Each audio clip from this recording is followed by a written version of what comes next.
কতটুকু, এইটা যদি তুমি বুঝতে পারো, যেমন বোর্ডের জন্য তুমি যখন পড়ছো তখন যে বইগুলা পড়ো, যেমন ফিজিক্সে তুমি হয়তো তপন স্যারের বইটা পড়ো, কিন্তু মেডিকেলের জন্য তোমাকে কিন্তু ইসাক স্যারের বইটা পড়তে হবে।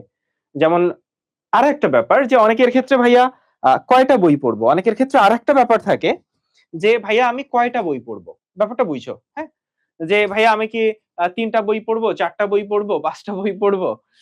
তো অ্যাকচুয়ালি এইচএসসি লাইফে তুমি যদি একটা বই পড়ো সেটা মোর দ্যান এনাফ। কিন্তু মেডিকেল অ্যাডমিশনের জন্য তোমার যে মেইন বইটা, সেই মেইন বইটাতে কিন্তু তোমাকে পড়তে হবে। আর অনেকে বলতেছে যে মেডিলজি ফার্স্ট লাইভ ক্লাস করতেছি। অ্যাকচুয়ালি ফ্রি ক্লাস অনেকদিন নেওয়া হয় না। অনেকদিন। ঠিক আছে? অনেকদিন পরে আসলে ফ্রি ক্লাস নিচ্ছি। আমি একটু তোমাদের বলি যে তোমাদের ক্ষেত্রে জুওলজিতে একটাই বই আজমল স্যার। আজমল স্যারের বই পড়তেই হবে, মাস্ট। এখন সেকেন্ড রাইটার কে? ভাইয়া আলিম স্যার। আলিম স্যার তোমার জন্য পড়াটা কি ম্যান্ডেটরি? না, ম্যান্ডেটরি না। অন্তত এখন। তুমি যদি এখন আজমল স্যারটা পড়ো, তোমার লাভটা কি হবে জানো? ঠিক এইচএসসি যখন শেষ হবে তখন তোমার বন্ধুরা আজমল স্যার পড়া শুরু করবে, আর তুমি তখন কিন্তু আলিম স্যার সাথে সাথে দেখতে পারবা, কারণ আজমল স্যারটা তোমার পড়া শেষ। সো এখন তোমার প্রায়োরিটি হচ্ছে আজমল স্যারটা আমি পড়বো। ঠিক আমি যদি বোটানির কথা বলি, এখানে হাসান স্যারের বইটা তোমাকে পড়তে হবে, এটা মাস্ট। কেমিস্ট্রি ফার্স্ট পার্ট, 2টা পার্টই হাজারি স্যারের, এবং এখানেও আমাদের সেকেন্ড রাইটার কিন্তু আলিম স্যার। অর্থাৎ যদি আজমল স্যার হাসান স্যারের বাইরে থেকে প্রশ্ন হয়, তাহলে আলিম স্যারের বই থেকে প্রশ্ন হয়, মানে বায়োলজিতে। কেমিস্ট্রিতে আমার হাজারি নাক স্যারের বইটা পড়তে হবে। ঠিক আছে, সেকেন্ড রাইটার কিন্তু কবির স্যার, কেমিস্ট্রি 2 পার্টেই। ফলে তুমি যদি হাজারি স্যারের বাইরে পড়তে চাও, কবির স্যার। কিন্তু আমি কখনোই সাজেস্ট করি না যে তুমি এখন হাজারি স্যারের আলিম স্যারের বই, কবির স্যারের বইটা পড়ো, এখন একদমই দরকার নাই। আর ফিজিক্সে আমি যদি বলি, ফিজিক্সে সবসময় পড়তে হয় হচ্ছে আমাদের ইসাক স্যারের বই, আমাদের তপন স্যারের বই। এখন এক্সট্রা ইনফো, অর্থাৎ এই রাইটার গুলা পড়লে ফিজিক্স, কেমিস্ট্রি, বায়োলজিতে দেখো, ফিজিক্স, কেমিস্ট্রি, বায়োলজি 3টা সাবজেক্ট মেডিকেলে আসে। তোমরা অলরেডি এখন জানো যে বায়োলজিতে 30 মার্ক, কেমিস্ট্রিতে 25 মার্ক, আর ফিজিক্সে কিন্তু আগে 20 ছিল, এখন 20 নাই, এখন থেকে কিন্তু 15 মার্ক। এখন থেকে 15 মার্ক। তাহলে 5 মার্ক কোথায় গেল? তোমরা অলরেডি জানো যে ইংলিশে এখন 15 মার্ক, আর তোমার হচ্ছে জিকে তে মানবিক গুণাবলী অ্যাড হয়েছে, ফলে জিকে তেও 15 মার্ক। ক্লিয়ার জিনিসটা? ফলে তোমার কিন্তু এখন বায়োলজি আর কেমিস্ট্রিতেই কত মার্ক খেয়াল করো তো ভাইয়া, টোটাল 55 মার্কস, আর বাকি 3টা সাবজেক্ট মিলাই তোমার হচ্ছে 45 মার্কস। ফলে কিন্তু এখানে একটা ব্যাপার যে প্রত্যেকটা সাবজেক্টেই কিন্তু কম বেশি মার্ক আছে। আগে জিকেতে 10 ছিল, ফলে জিকেটা একটু হালকা ভাবে দেখতো সবাই। এখন জিকেতে 15 মার্কস, ফলে জিকেটাকে হালকা ভাবে দেখার সুযোগ কিন্তু নাই। এখন আসো, যদি আমরা ফিজিক্স, কেমিস্ট্রি, বায়োলজিতে কত মার্কস এখন বলো? 70 মার্কস। এই যে 70 মার্কস, তুমি যদি ফার্স্ট রাইটার পড়ো, এই ফার্স্ট রাইটার থেকে তুমি পারবা কিনা জানি না, এই 70 মার্কসের 65 প্লাস প্রশ্ন তুমি এই 70 মার্কস থেকে পাবা। একটা জিনিস বলি যে প্রশ্ন হয় 2 রকম। একটা হচ্ছে তথ্য রিলেটেড, তথ্য, একটা ইনফরমেশন জানতে চাই যেখানে তোমার বোঝার কিছু নাই, ওই ইনফরমেশন তোমাকে মনে রাখতে হয়। আর একটা আছে বেসিক প্রশ্ন। এখন এই বেসিক প্রশ্ন তুমি যদি আজমল স্যারের বই পড়ো তাও অ্যান্সার করতে পারবা, তুমি যদি আলিম স্যারের বই পড়ো, অর্থাৎ তুমি যে রাইটারেরই বই পড়ো, তুমি বেসিক প্রশ্ন অ্যান্সার করতে পারবা। ফলে স্টুডেন্টদের অনেক সময় একটা কথা হয়, ভাইয়া আলিম স্যারের বই থেকে কোশ্চেন করছে, ভাইয়া এই প্রশ্ন তো কবির স্যারের বই থেকে করছে।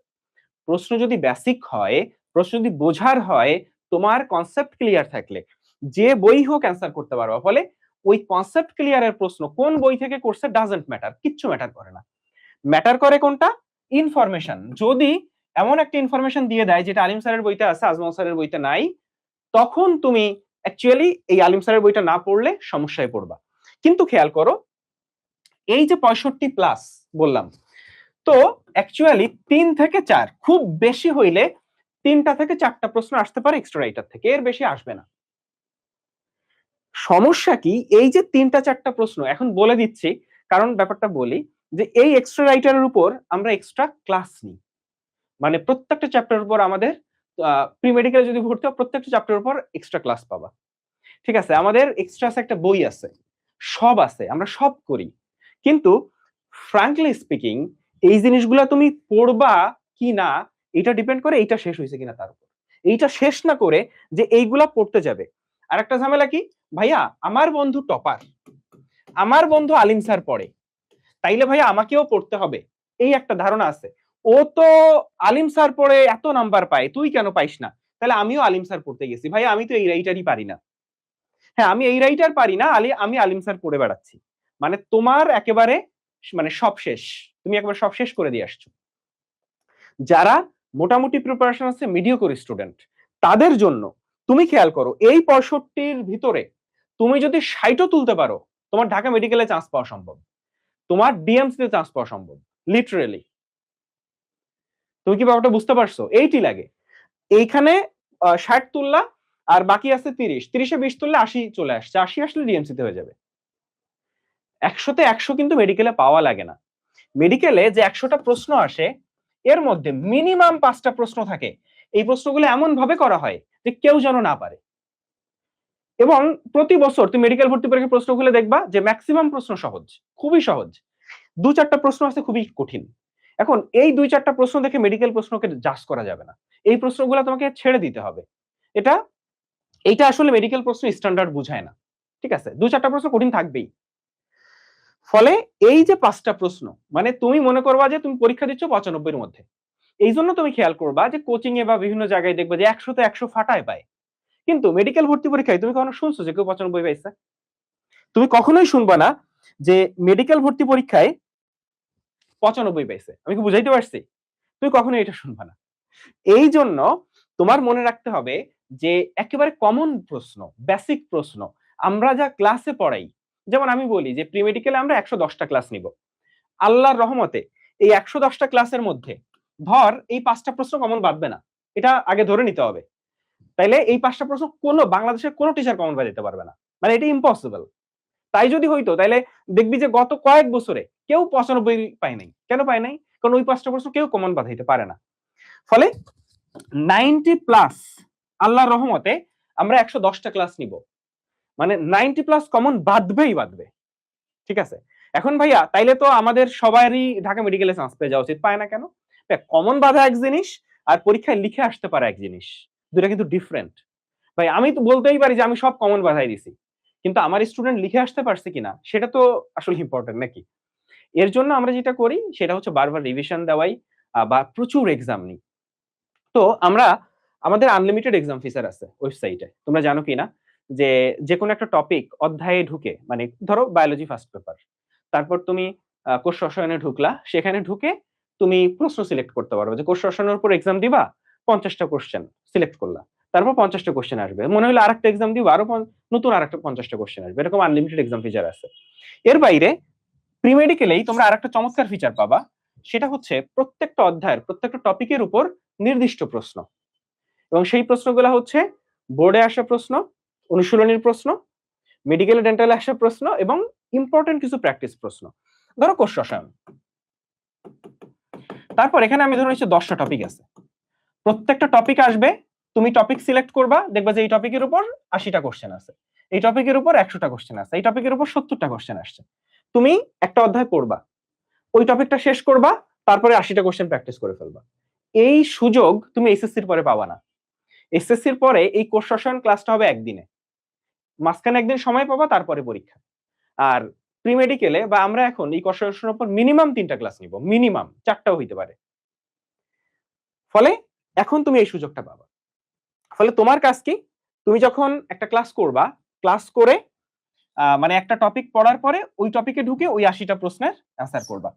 আমরা হচ্ছে সব প্রশ্ন রেডি করে ফেলছি, মানে প্রত্যেকটা, এটা জিকে ইংলিশ সহ প্রত্যেক সাবজেক্টের উপর, প্রত্যেকটা অধ্যায়ের প্রত্যেকটা টপিকের উপর অন্তত 80, 100, 70, মানে যতগুলা স্ট্যান্ডার্ড প্রশ্ন পাইছি, কোনো আলতু ফালতু প্রশ্ন নেই। আর একটা জিনিস বলি, কোনো এআই মেড প্রশ্ন নেই, এখন কিন্তু এআই মেড প্রশ্ন আসতেছে বাজারে, বুঝছো? কেমন জানো?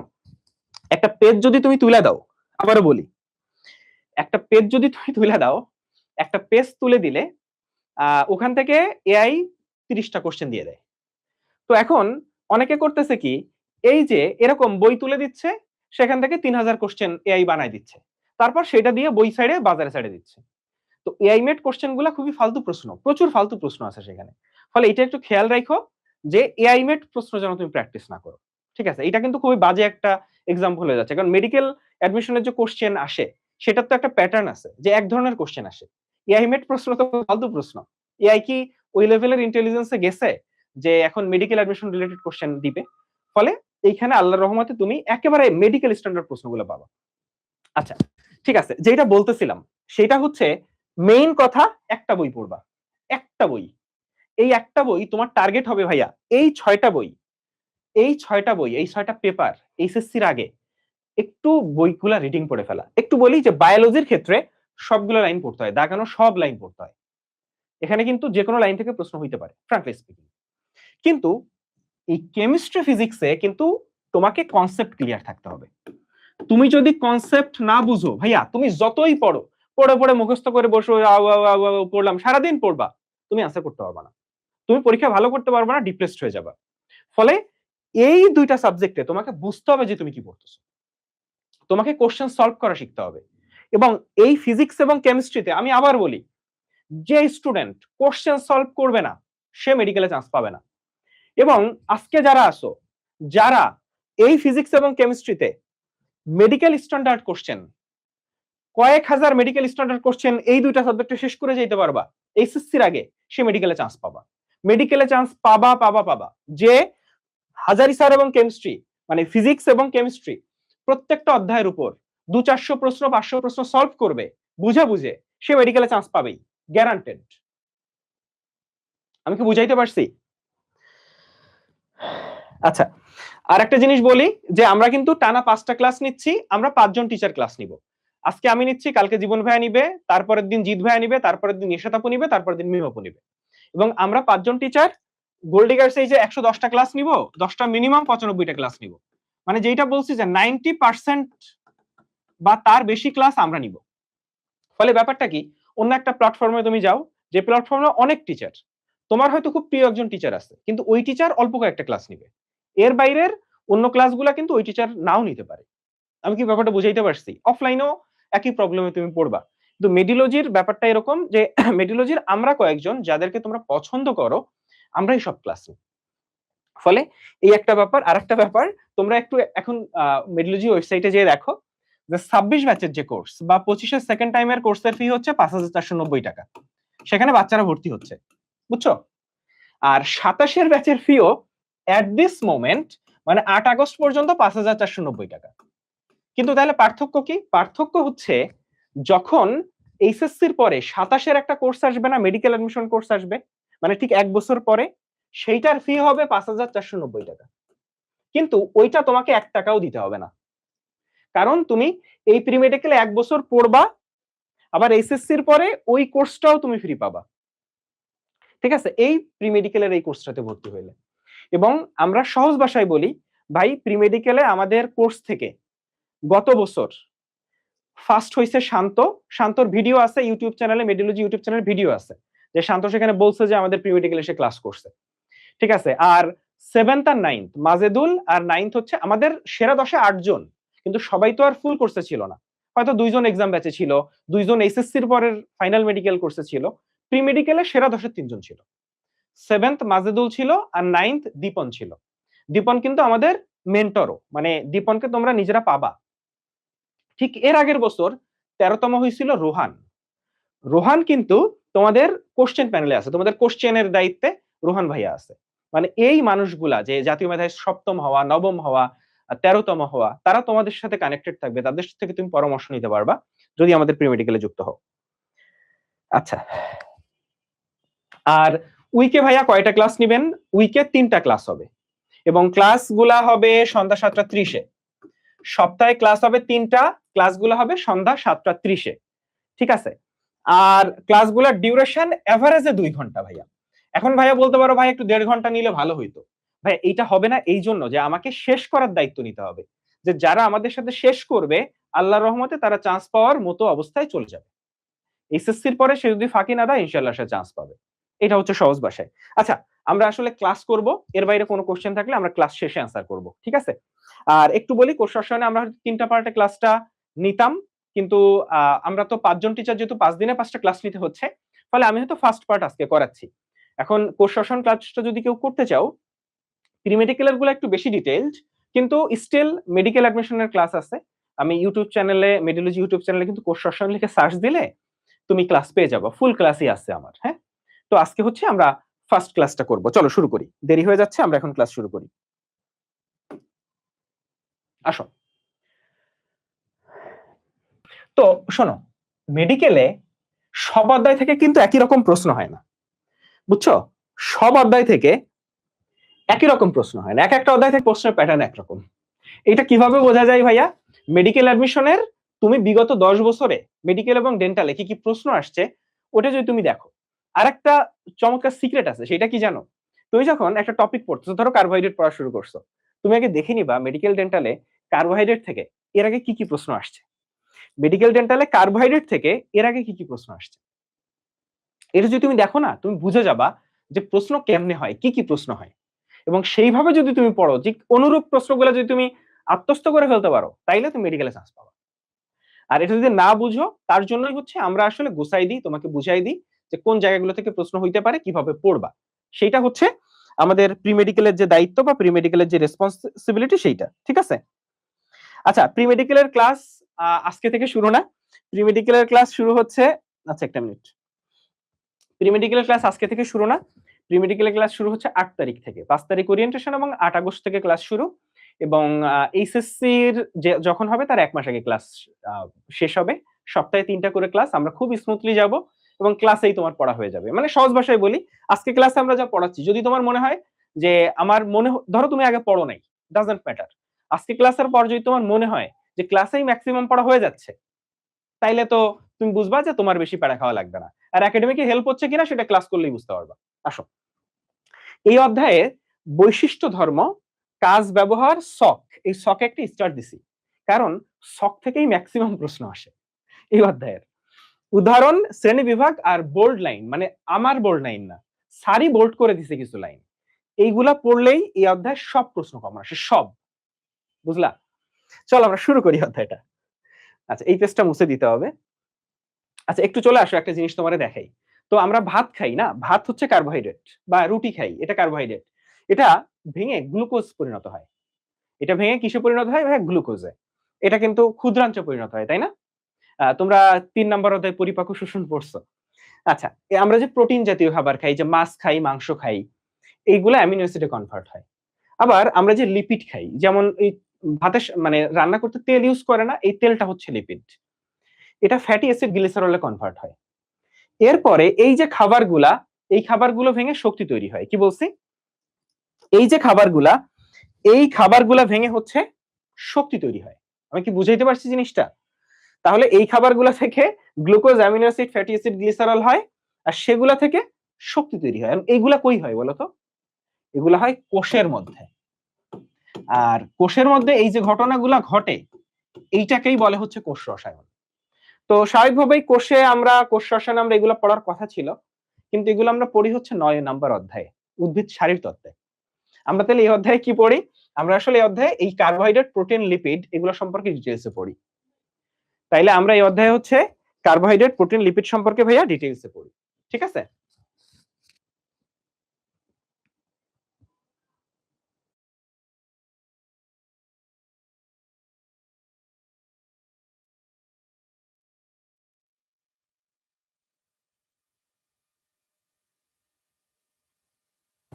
তো আমরা আজকে আসলে কার্বোহাইড্রেট নিয়ে পড়বো, কার্বোহাইড্রেটের বেসিকটা নিয়ে পড়বো। আমাদের মেইন পড়া হচ্ছে কার্বোহাইড্রেট। তো কার্বোহাইড্রেটের সম্পর্কে জানার আগে কিছু বেসিক ইনফরমেশন জেনে আসি। সেটা হচ্ছে উদ্ভিদদের শুষ্ক ওজনের, এগুলা হচ্ছে বইতে ছড়ানো ছিটানো অবস্থায় আছে, যাতে একটু অগোছালো আমি গুছাই নিয়ে আসছি। মানে মেইন ব্যাপারটা হচ্ছে প্রি মেডিকেলে তোমাকে ক্লাসগুলা গোছায় দেওয়া হবে, এমন ভাবে গোছায় দেওয়া হবে যে এই ক্লাসগুলা মানে যেন তোমার ক্লাসেই পড়াটা হয়ে যায়। কারণ এইগুলা তোমাকে যদি একা একা গোছাইতে হয়, তাইলেই তো তোমার সময় শেষ। তুমি গোছানোর টাইম তো তোমার নাই, আমি জানি যে তুমি কত ব্যস্ত। আচ্ছা,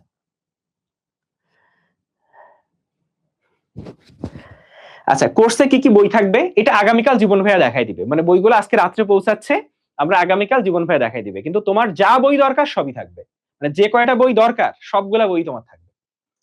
আচ্ছা, উদ্ভিদ দেহের শুষ্ক ওজনের, মানে একটা গাছকে পানি ফেলাই দিবা, গাছের পানি সরাই নিলে যে ওজনটা থাকে তার অর্ধেকই কার্বোহাইড্রেট।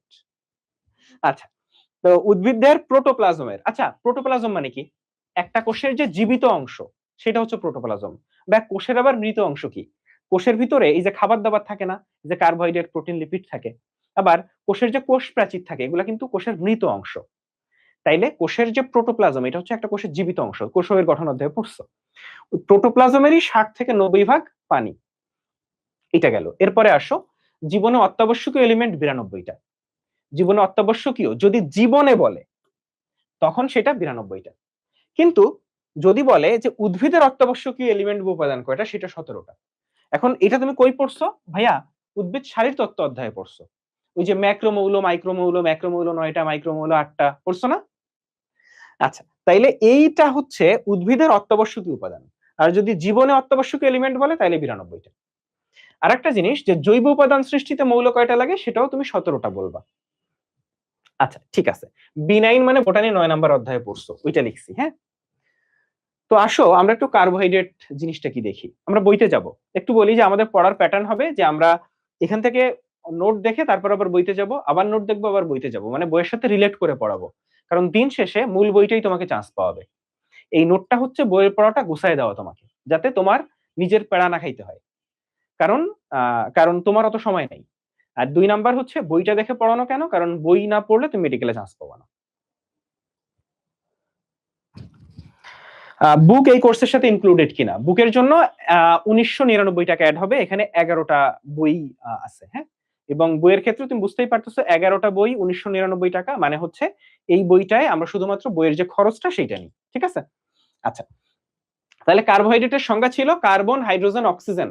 এটার অনুপাত হচ্ছে 1:2:1। কি বলছি? কার্বন, হাইড্রোজেন, অক্সিজেনের অনুপাত যেটা সেটা হচ্ছে 1:2:1। মানে এটা আগে ধারণা ছিল। তো সেই অনুযায়ী ধরো এখানে গ্লুকোজ আছে C6H12O6, এখানে অনুপাত কি বলতো?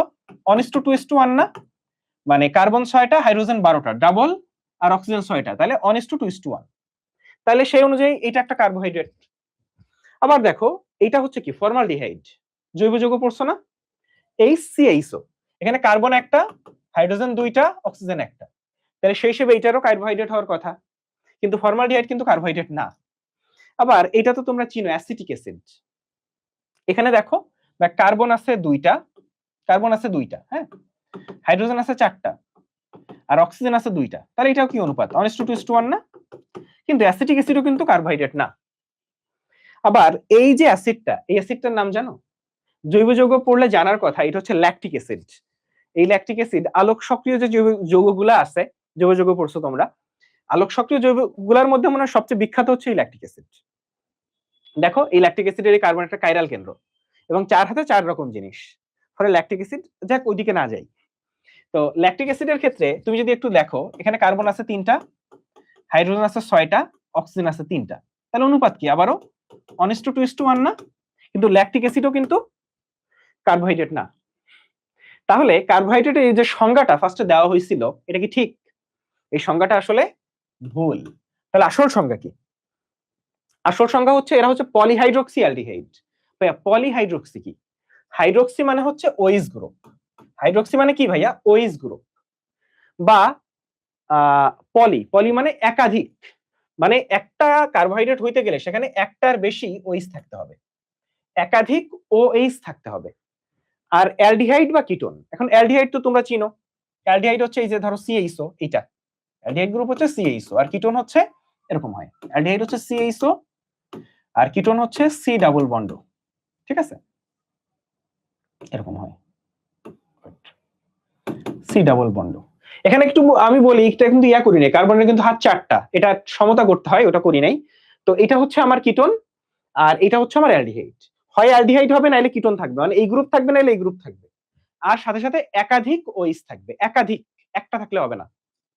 তাইলে আমাকে বলো তো, এই যে যৌগটা, এই যৌগটা কার্বোহাইড্রেট কিনা?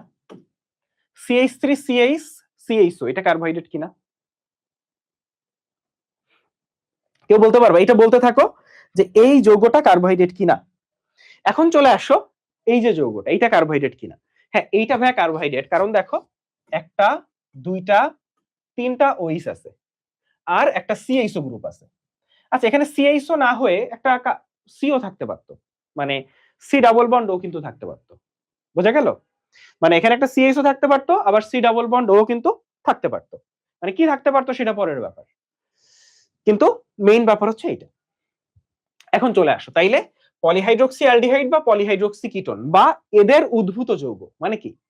একটা পলিহাইড্রক্সি অ্যালডিহাইড থেকে সেই যৌগটা তৈরি হতে পারে, একটা পলিহাইড্রক্সি কিটোন থেকে সেই যৌগটা তৈরি হতে পারে। এদের উদ্ভূত যৌগকে ডেরিভেটিভস বলে, এই যে ডেরিভেটিভস, বুঝছো? ডেরিভেটিভস বলে, ডেরিভেটিভস। এই চলো আমরা একটু বইতে যাই। আসো, ফার্স্টটাই হচ্ছে প্রোটোপ্লাজমের 60 থেকে 90 ভাগ পানি। তোমার প্রতি প্রশ্ন হচ্ছে উদ্ভিদের শুষ্ক ওজনের কত পার্সেন্ট কার্বোহাইড্রেট? উদ্ভিদের প্রোটোপ্লাজমের 60 থেকে 90 ভাগ পানি, উদ্ভিদের শুষ্ক ওজনের কত পার্সেন্ট কার্বোহাইড্রেট? এটা কমেন্টে লিখো, সবাই কমেন্টে লিখো কত পার্সেন্ট ভাইয়া কার্বোহাইড্রেট। এরপরে চলে আসো আর একটা চমৎকার জিনিস দেখি, জীবনে অত্যাবশ্যকীয় এলিমেন্ট যেটা বলছি জীবনে থাকলে সেটা 92টা, আর যদি বলে উদ্ভিদের অত্যাবশ্যকীয় উপাদান তাইলে 17টা। আচ্ছা, এটা গেল। এখন চলে আসো একটু নিচের দিকে, রাসায়নিক বন্ধন কয় প্রকার? এটা কেমিস্ট্রিতে তোমরা পড়ছো, তো তারপরে বলি রাসায়নিক বন্ধন এখানে 3 প্রকার, আয়নিক বন্ধন, সমযোজী বন্ধন এবং হাইড্রোজেন বন্ড। আচ্ছা, এখানে চলে আসো, এই দুইটা বন্ড তোমার দরকার নাই, তোমার দরকার হচ্ছে এই দুইটা বন্ড, এই পেপটাইড বন্ড আর গ্লাইকোসাইডিক বন্ড। পেপটাইড বন্ড আর হচ্ছে গ্লাইকোসাইডিক বন্ড, দুইটা বন্ড কি জিনিস একটু বলি, যে একটু ছোট্ট করে দেখাই। হ্যাঁ দেখো, পেপটাইড আর হচ্ছে গ্লাইকোসাইডিক।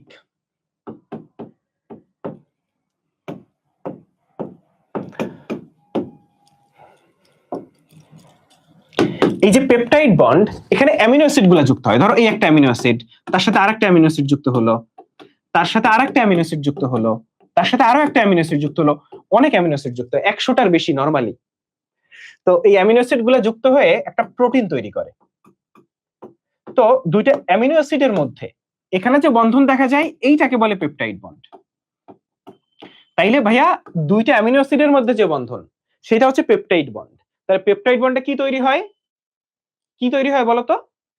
প্রোটিন তৈরি হয়। এখন একটা জিনিস খেয়াল করো ভাইয়া, এখানে কয়টা অ্যামিনো অ্যাসিড আছে বলতো? 1 2 3 4 4টা। পেপটাইড বন্ড কয়টা আছে দেখো তো? 1টা 2টা 3টা। তাইলে অ্যামিনো অ্যাসিড আছে 4টা, দেখো এখানে 4টা অ্যামিনো অ্যাসিড আছে। আর পেপটাইড বন্ড কয়টা আছে ভাইয়া? 3টা। এখানে একটা মজা, যদি 100টা অ্যামিনো অ্যাসিড থাকে তাহলে বলো তো পেপটাইড বন্ড কয়টা হবে? এটা হচ্ছে কমেন্টে লিখো। যদি 100টা অ্যামিনো অ্যাসিড থাকে তাহলে কয়টা পেপটাইড বন্ড হবে? এখানে 100টা অ্যামিনো অ্যাসিড থাকলে পেপটাইড বন্ড কয়টা হবে? আচ্ছা, আর গ্লাইকোসাইডিক বন্ডে কি হয় ভাইয়া? দেখো এখানে হচ্ছে মনোস্যাকারাইড থাকে, বা মনোস্যাকারাইড কি আমরা এখনো বুঝি নাই, বুঝবো একটু পরে। হ্যাঁ, এটা হচ্ছে ধরো আমরা যে কার্বোহাইড্রেট পড়তেছি না, আমরা যে কার্বোহাইড্রেট পড়তেছি, এই কার্বোহাইড্রেটকে ভাঙলে পাওয়া যায় মনোস্যাকারাইড। মনোস্যাকারাইড, কার্বোহাইড্রেটকে ভাঙলে পাওয়া যায় মনোস্যাকারাইড। তাহলে কি মনোস্যাকারাইড গুলা জোড়া লাগাইলে কি পাওয়া যাবে? কার্বোহাইড্রেট।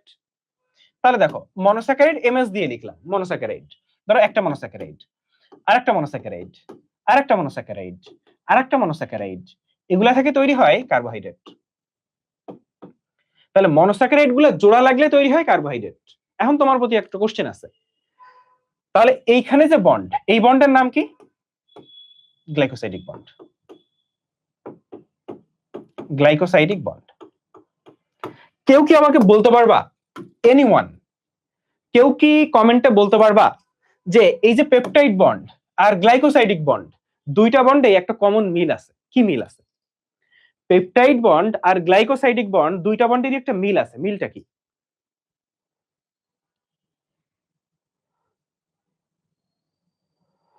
বলো মিল কি?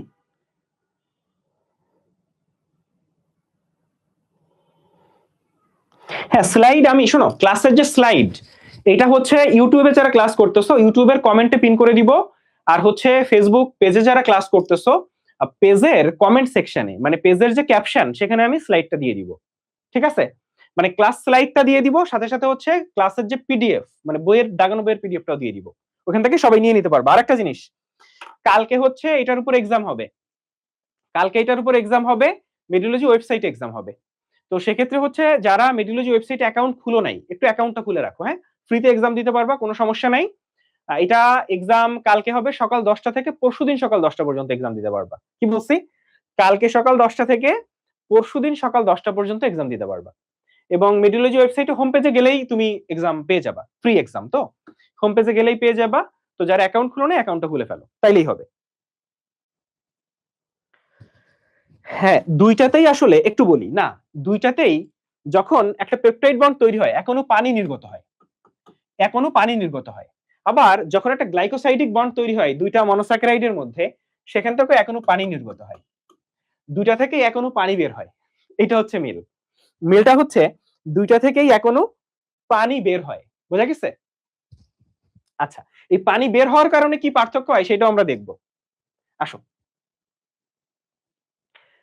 এখন এখানে কিছু কার্যকরী মূলক আছে। এখন এই কার্যকরী মূলকগুলো মনে হয় তোমাদের একটা আইডিয়া আছে। জৈব যৌগ পড়ছি কারা? একটু হাত তুলো তো, কারা কারা জৈব যৌগ পড়ছো?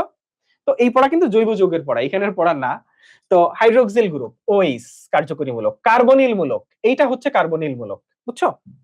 এই যে কার্বক্সিল, কার্বক্সিল হচ্ছে এইটা ভাইয়া, COOH, এটা হচ্ছে কার্বক্সিল মূলক, কার্যকরী মূলক হিসেবে। অ্যামিনো NH2, হ্যাঁ, ফসফেট, তারপর হচ্ছে এই যে সালফাইড্রেন SH। এখন আসো, এই যে জায়গা, এই আলোচনা আমরা কিছুটা করছি, চলো আমরা একটু দেখি। তা আগের ধারণা অনুযায়ী কার্বন হাইড্রোজেন অক্সিজেনের অনুপাত হচ্ছে 1:2:1। যেমন মনোস্যাকারাইড গুলার ক্ষেত্রে কিন্তু এটা মানে, মনোস্যাকারাইড গুলার ক্ষেত্রে কিন্তু এটা ট্রু। যেমন glucose, fructose, mannose, galactose, ribose, হ্যাঁ, সবগুলোর ক্ষেত্রে কিন্তু ট্রু জিনিসটা 1:2:1 অনুপাত। কিন্তু ঝামেলাটা লাগে মনোস্যাকারাইড গুলা জোড়া লেগে যখন ডাইস্যাকারাইড তৈরি হয়, ট্রাইস্যাকারাইড তৈরি হয়, তখনই ঝামেলাটা লাগে, বুঝছো? তাহলে আসো, তাহলে এখানে বলতেছে ফর্মালডিহাইড সেই অনুপাতে কার্বোহাইড্রেট হওয়ার কথা, কিন্তু না। অ্যাসিটিক অ্যাসিড কার্বোহাইড্রেট হওয়ার কথা, কিন্তু অ্যাসিটিক অ্যাসিডও কার্বোহাইড্রেট কিন্তু না। পরে আমরা নতুন সংখ্যা কি পাইলাম? সেটা হচ্ছে যেখানে কতগুলো হাইড্রোক্সিল মূলক আছে, মানে একাধিক হাইড্রোক্সিল মূলক যদি থাকে কোন অ্যালডিহাইড বা কিটোন যৌগে, অ্যালডিহাইড যৌগে বা কিটোন যৌগে, সেইটা হচ্ছে আমার কার্বোহাইড্রেট। এই যে পলিহাইড্রোক্সি অ্যালডিহাইড বা পলিহাইড্রোক্সি কিটোন। আচ্ছা, এই যে কার্বোহাইড্রেট, এই শব্দটার মানে আসছে কি, কই থেকে? তোমরা দেখো, কার্বোহাইড্রেট না শব্দটা আসছে কই থেকে? দেখো, কার্বোহাইড্রেট, হাইড্রেট মানে হচ্ছে পানি, আর কার্বো আসছে কার্বন থেকে। তাহলে দেখো অনুপাত কি? CH2O না? অনুপাত কি 1:2:1 না? এইখান থেকে আসলে কার্বোহাইড্রেট নামটা আসছে, মানে কার্বনের সাথে পানি। তাহলে এইখান থেকেই আসছে কার্বোহাইড্রেট নামকরণটা, ঠিক আছে? আচ্ছা, তাহলে চলে আসো, আমরা একটু নিচের দিকে চলে আসি। এই যে উদ্ভিদের শুকনো ওজনের 50 থেকে 80% কার্বোহাইড্রেট, উদ্ভিদের শুকনো ওজনের 50 থেকে 80% হচ্ছে কার্বোহাইড্রেট। কত পার্সেন্ট? 50 থেকে 80% কার্বোহাইড্রেট। আচ্ছা, কার্বোহাইড্রেটের বৈশিষ্ট্য কি? এখন ভাইয়া কার্বোহাইড্রেট 3 টাইপের নরমালি আমরা দেখি। কয় টাইপের কার্বোহাইড্রেট দেখি ভাইয়া? নরমালি 3 টাইপের কার্বোহাইড্রেট দেখি। কয় টাইপের? 3 টাইপের। চলো আমরা একটু দেখি। যেমন একটা হচ্ছে বাজারে যে আটা কিনতে পাওয়া যায়, আটা। আর একটা হচ্ছে বাজারে যে চিনি কিনতে পাওয়া যায়। আচ্ছা, তোমরা কি জানো বাজারে যে চিনি কিনতে পাওয়া যায় ওইটার অ্যাকচুয়াল নাম কি? ওটার অ্যাকচুয়াল নাম হচ্ছে সুক্রোজ। তাইলে বাজারে যে চিনি কিনতে পাওয়া যায় ওটার অ্যাকচুয়াল নাম সুক্রোজ। কিন্তু তুমি যদি বাজারে যেয়ে বলো, ভাইয়া আমাকে 1 কেজি সুক্রোজ দেন, কেউ বুঝতে পারবে না, বুঝছো? সেলুলোজ। তাহলে 3 টাইপের কার্বোহাইড্রেট আছে। এখন 3 টাইপের 3টা বৈশিষ্ট্য। এখন আটার বৈশিষ্ট্য কি বলো? আটার কি কোনো স্বাদ আছে? না, স্বাদ নাই। আটা কি পাউডার জাতীয় না? আটা কি অদ্রবণীয় না পানিতে? পানির সাথে মিশবে? পানিতে দ্রবণীয় মানে পানিতে দিলে, যেমন চিনি পানিতে দিবে একটু পরে চিনিই খুঁজে পাবা না, এটা হচ্ছে পানিতে দ্রবণীয়। তাহলে আটা কি পানিতে অদ্রবণীয়? চিনি দেখো স্বাদ আছে, মিষ্টি, দানাদার আর দ্রবণীয়।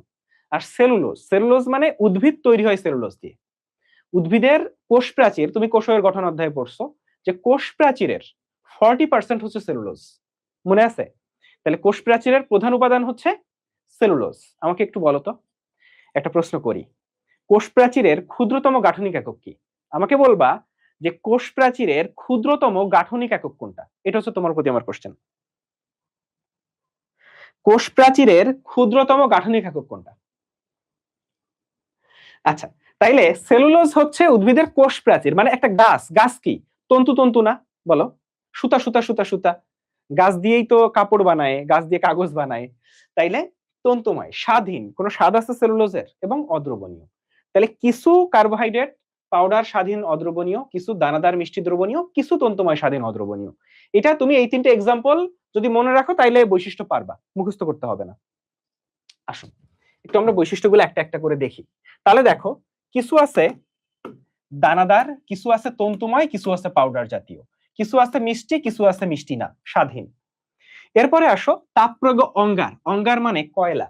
কিছু গান আছে বুঝছো, এই যে অঙ্গার হয়ে গিয়েছি এরকম, আমি খুব বাজে গাই তাই আর গেয়ে শোনাইলাম না। তাহলে অঙ্গার মানে কয়লা, মানে গাছ পোড়াইলে কি কয়লা হয় না। তারপরে আসো অধিকাংশই পানিতে অদ্রবণীয়, মানে অদ্রবণীয় মানে পানির সাথে মিশে না, তবে মনোস্যাকারাইড যেগুলা সেগুলা কিন্তু দ্রবণীয়। আমরা দেখবো একটু পরে মনোস্যাকারাইড কি, ডাইস্যাকারাইড কি। এরপরে আসো অ্যাসিডের সাথে মিলে এস্টার তৈরি করে। এই ছবিটা দেখো, এইটা, এই যে এইটা একটা অ্যাসিড, হ্যাঁ এটা একটা অ্যাসিড, এটা হচ্ছে একটা কার্বোহাইড্রেট।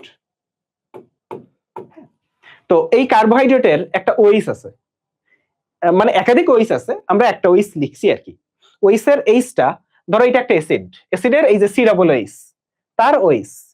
তাইলে যখন একটা কার্বোহাইড্রেট আর একটা অ্যাসিড যুক্ত হচ্ছে, তার এইস আর ওইস মিলে পানি তৈরি করে ফেলতেছে। তাহলে থাকতেছে কি, থাকতেছে ভাইয়া এই কার্বনটা, এই অক্সিজেনটা, আর এই সিওটা। এই কার্বন, অক্সিজেন আর এই সিওটা। তাহলে থাকতেছে কি ভাইয়া, এই কার্বন, এই অক্সিজেন, এই সিটা। তাহলে এইটাই হচ্ছে এস্টার। তাহলে কার্বোহাইড্রেট অ্যাসিডের সাথে মিলে কি তৈরি করে ভাইয়া, এস্টার তৈরি করে। অ্যাসিডের সাথে মিলে কি তৈরি করে, এস্টার তৈরি করে। আচ্ছা ঠিক আছে। এরপর আসো, এরা আলোক সক্রিয়, আলোক সমতা প্রদর্শন করে। এইটা আমরা জৈব যৌগে দেখব, বা এই অধ্যায় শেষেও আমরা দেখব। একটু দেখো যে আলোক সক্রিয়তা কার্বোহাইড্রেট গুলা, এই জন্য জৈব যৌগের একেবারে লাস্টে দেখবা এটা কিন্তু আছে, যে এই যে গ্লুকোজের কথা তো তুমি জানো, এর বাইরে কিন্তু আমি তো রাইবোজের কথা বলি, গ্লুকোজের কথা বলি, এরা কিন্তু ভাইয়া আলোক সক্রিয়তা প্রদর্শন করে। হ্যাঁ, তো কার্বোহাইড্রেট গুলো আলোক সক্রিয়তা এবং আলোক সমতা প্রদর্শন করে। এখন কার্বোহাইড্রেটের কাজ দেখব। এখন আমরা যেটা দেখব সেটা হচ্ছে কার্বোহাইড্রেটের কাজ। একটু খেয়াল করো, ইয়েস মাইসেলি বা ক্রিস্টালাইন মাইসেলি, গুড। তাহলে কার্বোহাইড্রেটের কাজের ক্ষেত্রে, কার্বোহাইড্রেট মানে হচ্ছে ভাত রুটি, এগুলা খাইলে কি পাই আমরা, শক্তি পাই, এনার্জি পাই। এই জন্য ধরো তুমি পড়াশোনার অনেক প্রেশার যাচ্ছে, হ্যাঁ, তাহলে তখন একটু ভাতটা রেগুলার খাবা, তাইলে দেখবা যে মানে এনার্জি পাচ্ছ শরীরে, নাইলে শরীরে এনার্জি পাবা না। এনার্জির জন্য ভাত সবচেয়ে ভালো উৎস, বা ভাত রুটি এগুলা। কলা আছে, কলাতেও প্রচুর কার্বোহাইড্রেট আছে, তাহলে কলা খাবা। যখন দেখবা যে অনেক বেশি প্রেশার যাচ্ছে, দুর্বল দুর্বল লাগতেছে, বেশি বেশি কলা খাবা। তাইলে জীবদেহে শক্তির প্রধান উৎস হিসেবে কাজ করে, যাইতে শক্তি তৈরি করে। 2 নাম্বার পয়েন্ট, সাপোর্টিং টিস্যু। দেখো কার্বোহাইড্রেট তো অনেক রকম, যেমন উদ্ভিদ তৈরি হয় কার্বোহাইড্রেট দিয়ে, সেলুলোজ, হেমিসেলুলোজ, এগুলো সব কার্বোহাইড্রেট। তাহলে উদ্ভিদের গাঠনিক উপাদান কি, কার্বোহাইড্রেট। এরপরে আসে এগুলো সব বুঝে বুঝে পড়বা, কোনো কিছু মুখস্থ করবা না, এগুলো মুখস্থ করার কিচ্ছু না। উদ্ভিদ গঠনকারী পদার্থগুলোর কার্বন কাঠামো প্রদান করে, মানে কার্বোহাইড্রেট গুলা কি কার্বন যুক্ত যৌগ না, ওই জন্য বলছে কার্বন কাঠামো, মানে এই কার্বন যুক্ত যৌগ তো এই জন্য। এরপরে আসো, প্রাণী দেহে হাড়ের সন্ধিক্ষলে লুব্রিকেন্ট, মানে ধরো দুইটা হাড্ডি আছে, দুইটা হাড্ডি এই যে নড়াচড়া করে না, এখন যদি এই হাড্ডি গুলা নড়তে থাকে, ঘষা লাগবে, ঘষা লেগে হাড্ডি ক্ষয় হয়ে যাবে। তো তুমি যদি চাও যে হাড্ডি ঘষা লেগে ক্ষয় হয়ে না যায়, হাড্ডি ঘষা লেগে ক্ষয় হয়ে না যায়, তখন ওইখানে আসলে এক ধরনের পিচ্ছিল জিনিস থাকে, যার জন্য এই হাড্ডিগুলো সবসময় মুভ করতেছে কিন্তু ঘষা লাগতেছে না, হাড্ডি ক্ষয়ে যাচ্ছে না। তাইলে এই লুব্রিকেন্টটা কিন্তু একটা কার্বোহাইড্রেট। উদ্ভিদের সঞ্চয়ী পদার্থ হিসেবে বিরাজ করে। কিভাবে ভাইয়া, উদ্ভিদের সঞ্চয়ী পদার্থ হিসেবে কিন্তু এই কার্বোহাইড্রেটটা থাকে। সঞ্চয়ী পদার্থ মানে কি, ধরো আমাদের গ্লাইকোজেনের নাম শুনছো, আমাদের যকৃতে গ্লাইকোজেন থাকে। আচ্ছা এটা উদ্ভিদ দেহের, তাহলে উদ্ভিদে থাকে হচ্ছে স্টার্স, উদ্ভিদে থাকে হচ্ছে স্টার্স, ঠিক আছে, উদ্ভিদে স্টার্স থাকে, এটা হচ্ছে উদ্ভিদে সঞ্চিত থাকে, মানে উদ্ভিদের খাদ্য। ঠিক একইভাবে প্রাণীর দেহে কি থাকে জানো, গ্লাইকোজেন। আমাদের লিভারে থাকে গ্লাইকোজেন, আমাদের পেশিতে থাকে গ্লাইকোজেন। এই গ্লাইকোজেন কি একটা কার্বোহাইড্রেট। তাহলে উদ্ভিদ বা প্রাণী দেহের দুইটারই সঞ্চয়ী পদার্থ হিসেবে কার্বোহাইড্রেট থাকে। উদ্ভিদের গাঠনিক উপাদান হিসেবে কি থাকে, কার্বোহাইড্রেট। কোন কার্বোহাইড্রেট, সেলুলোজ। এখন আসো, এই যে নবম অধ্যায় যদি পড়ো, ক্যালভিন চক্র, ক্রেবস চক্র, এখানে যাদেরকে তুমি দেখবা এদের বেশিরভাগই কার্বোহাইড্রেট। ক্যালভিন চক্র, এই চক্রগুলোতে তুমি গ্লুকোজ, ফ্রুক্টোজ, ইরিথ্রোজ এগুলো দেখছো না, এগুলো সব কার্বোহাইড্রেট। তারপর আসো বিভিন্ন প্রকার কোএনজাইমের গাঠনিক উপাদান। জিনিসটা কেমন ভাই? ATP, NADP. একটা এক্সাম্পল দিই, দেখো এটিপিটা দেখো। এটিপিতে এটিপি কি মানে কি? Adenosine triphosphate. এই যে অ্যাডিনোসিন, এটা তৈরি হচ্ছে অ্যাডেনিন এবং রাইবোজ দিয়ে। অ্যাডিনোসিনটা তৈরি হচ্ছে অ্যাডেনিন আর রাইবোজ দিয়ে। কি দিয়ে ভাইয়া? অ্যাডেনিন আর রাইবোজ দিয়ে। এখন আমাকে বলো রাইবোজ কি? একটা কার্বোহাইড্রেট না? তাহলে এটিপি তৈরি হয়েছে কি দিয়ে? কার্বোহাইড্রেট দিয়ে। ওইটা বলছে যে বিভিন্ন কোএনজাইমের গাঠনিক অংশ। আচ্ছা ঠিক আছে, ফ্যাটি অ্যাসিড অ্যামিনো অ্যাসিড বিপাকে সাহায্য করে। জিনিসটা কেমন দেখাই, দেখো কার্বোহাইড্রেট ভাঙলে পাওয়া যায় গ্লুকোজ। আচ্ছা আমরা শ্বসন পড়ছি না? শ্বসন, সবাত শ্বসন, সেখানে তুমি দেখবে যে গ্লুকোজ ভাঙলে অ্যাসিটাইল কোয়ে পাওয়া যায়, মনে আছে? ওই অ্যাসিটাইল কোয়েতে আছে ফ্যাটি অ্যাসিড। তাহলে তুমি জিনিসটা বুঝছো যে গ্লুকোজের মধ্যে, গ্লুকোজ ভাঙলে পাওয়া যাচ্ছে অ্যাসিটাইল কোয়ে, সেইখানে আছে হচ্ছে ফ্যাটি অ্যাসিড। মানে অ্যাসিটাইল কোয়ের মেইন উপাদানটাই ফ্যাটি অ্যাসিড। তাহলে কি আমরা বলতে পারি না ফ্যাটি অ্যাসিড বিপাকে কার্বোহাইড্রেট আছে? আচ্ছা তাহলে এখানে সেলুলোজ, হেমিসেলুলোজ, কাইটিন, পেকটিন এগুলো কোষ প্রাচীরে আছে, এগুলো সবাই কার্বোহাইড্রেট। ফলে এগুলো সব বুঝে পড়া। এবং একটু বলি, এগুলা আরো ভালো বুঝবা কখন জানো? এই কার্বোহাইড্রেটটা যখন শেষ হবে তোমার, তখন এই কার্বোহাইড্রেট গুলোর সাথে তুমি পরিচিত হয়ে যাবা, তখন এই ব্যবহারগুলো আরো বেশি রিলেট করতে পারবা। এখন শুধু পড়ে যাও। আচ্ছা এরপরে এই যে রাইবোজ, ডিঅক্সিরাইবোজ। রাইবোজ থাকে কিসে? আরএনএ তে। ডিঅক্সিরাইবোজ থাকে ডিএনএ তে। এই রাইবোজ, ডিঅক্সিরাইবোজ কি? কার্বোহাইড্রেট। তাহলে ডিএনএ আরএনএ তৈরি হয় কি দিয়ে? বা নিউক্লিক অ্যাসিড তৈরি হয় কি দিয়ে? কার্বোহাইড্রেট দিয়ে। আচ্ছা এই যে প্রাণী ছত্রাক, ব্যাকটেরিয়া, গ্লাইকোজেন। তাহলে গ্লাইকোজেন থাকে কোথায়? আমাদের দেহে গ্লাইকোজেন থাকে, ছত্রাকে গ্লাইকোজেন থাকে। তাহলে এই গ্লাইকোজেনটা কি? একটা কার্বোহাইড্রেট। তাহলে এই যে খাদ্য, বস্ত্র এগুলা কার্বোহাইড্রেট থেকে আসে, উদ্ভিদ থেকে আসে, উদ্ভিদ মানেই তো কার্বোহাইড্রেট। এখন এই যে চার্ট, একটু বলি, এই চার্টটা হচ্ছে কার্বোহাইড্রেটের টোটাল প্রাণ। এই চার্ট যদি তুমি বুঝো, তাইলে কার্বোহাইড্রেট তোমার আর কিচ্ছু পড়া লাগবে না। এই চার্ট যদি তুমি প্যাচ লাগাই ফেলো, তাহলে তুমি সব প্যাচ লেগে যাবে, বুঝছো? এই চার্টটা বোঝাটাই তোমার জন্য ইম্পর্টেন্ট, আর কিছু ইম্পর্টেন্ট না। আচ্ছা মেডিওলজি ওয়েবসাইটে কিভাবে অ্যাকাউন্ট খুলবা? দেখো ভাইয়া একটু দেখাই ছোট্ট করে, হ্যাঁ।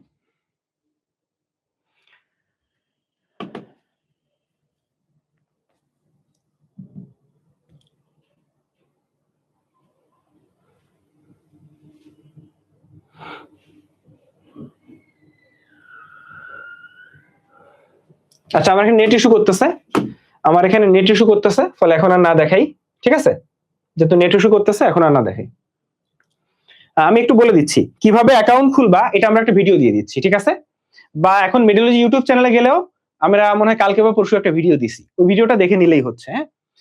এখন একটু নেট স্লো, ফলে আমরা এখন আর এই ঝামেলায় না যাই। আসো আসো তাহলে আমরা একটু এরপর দেখবো যেটা, সেটা হচ্ছে এই চার্টটা। এই চার্টটাই এই অধ্যায়ের প্রাণ।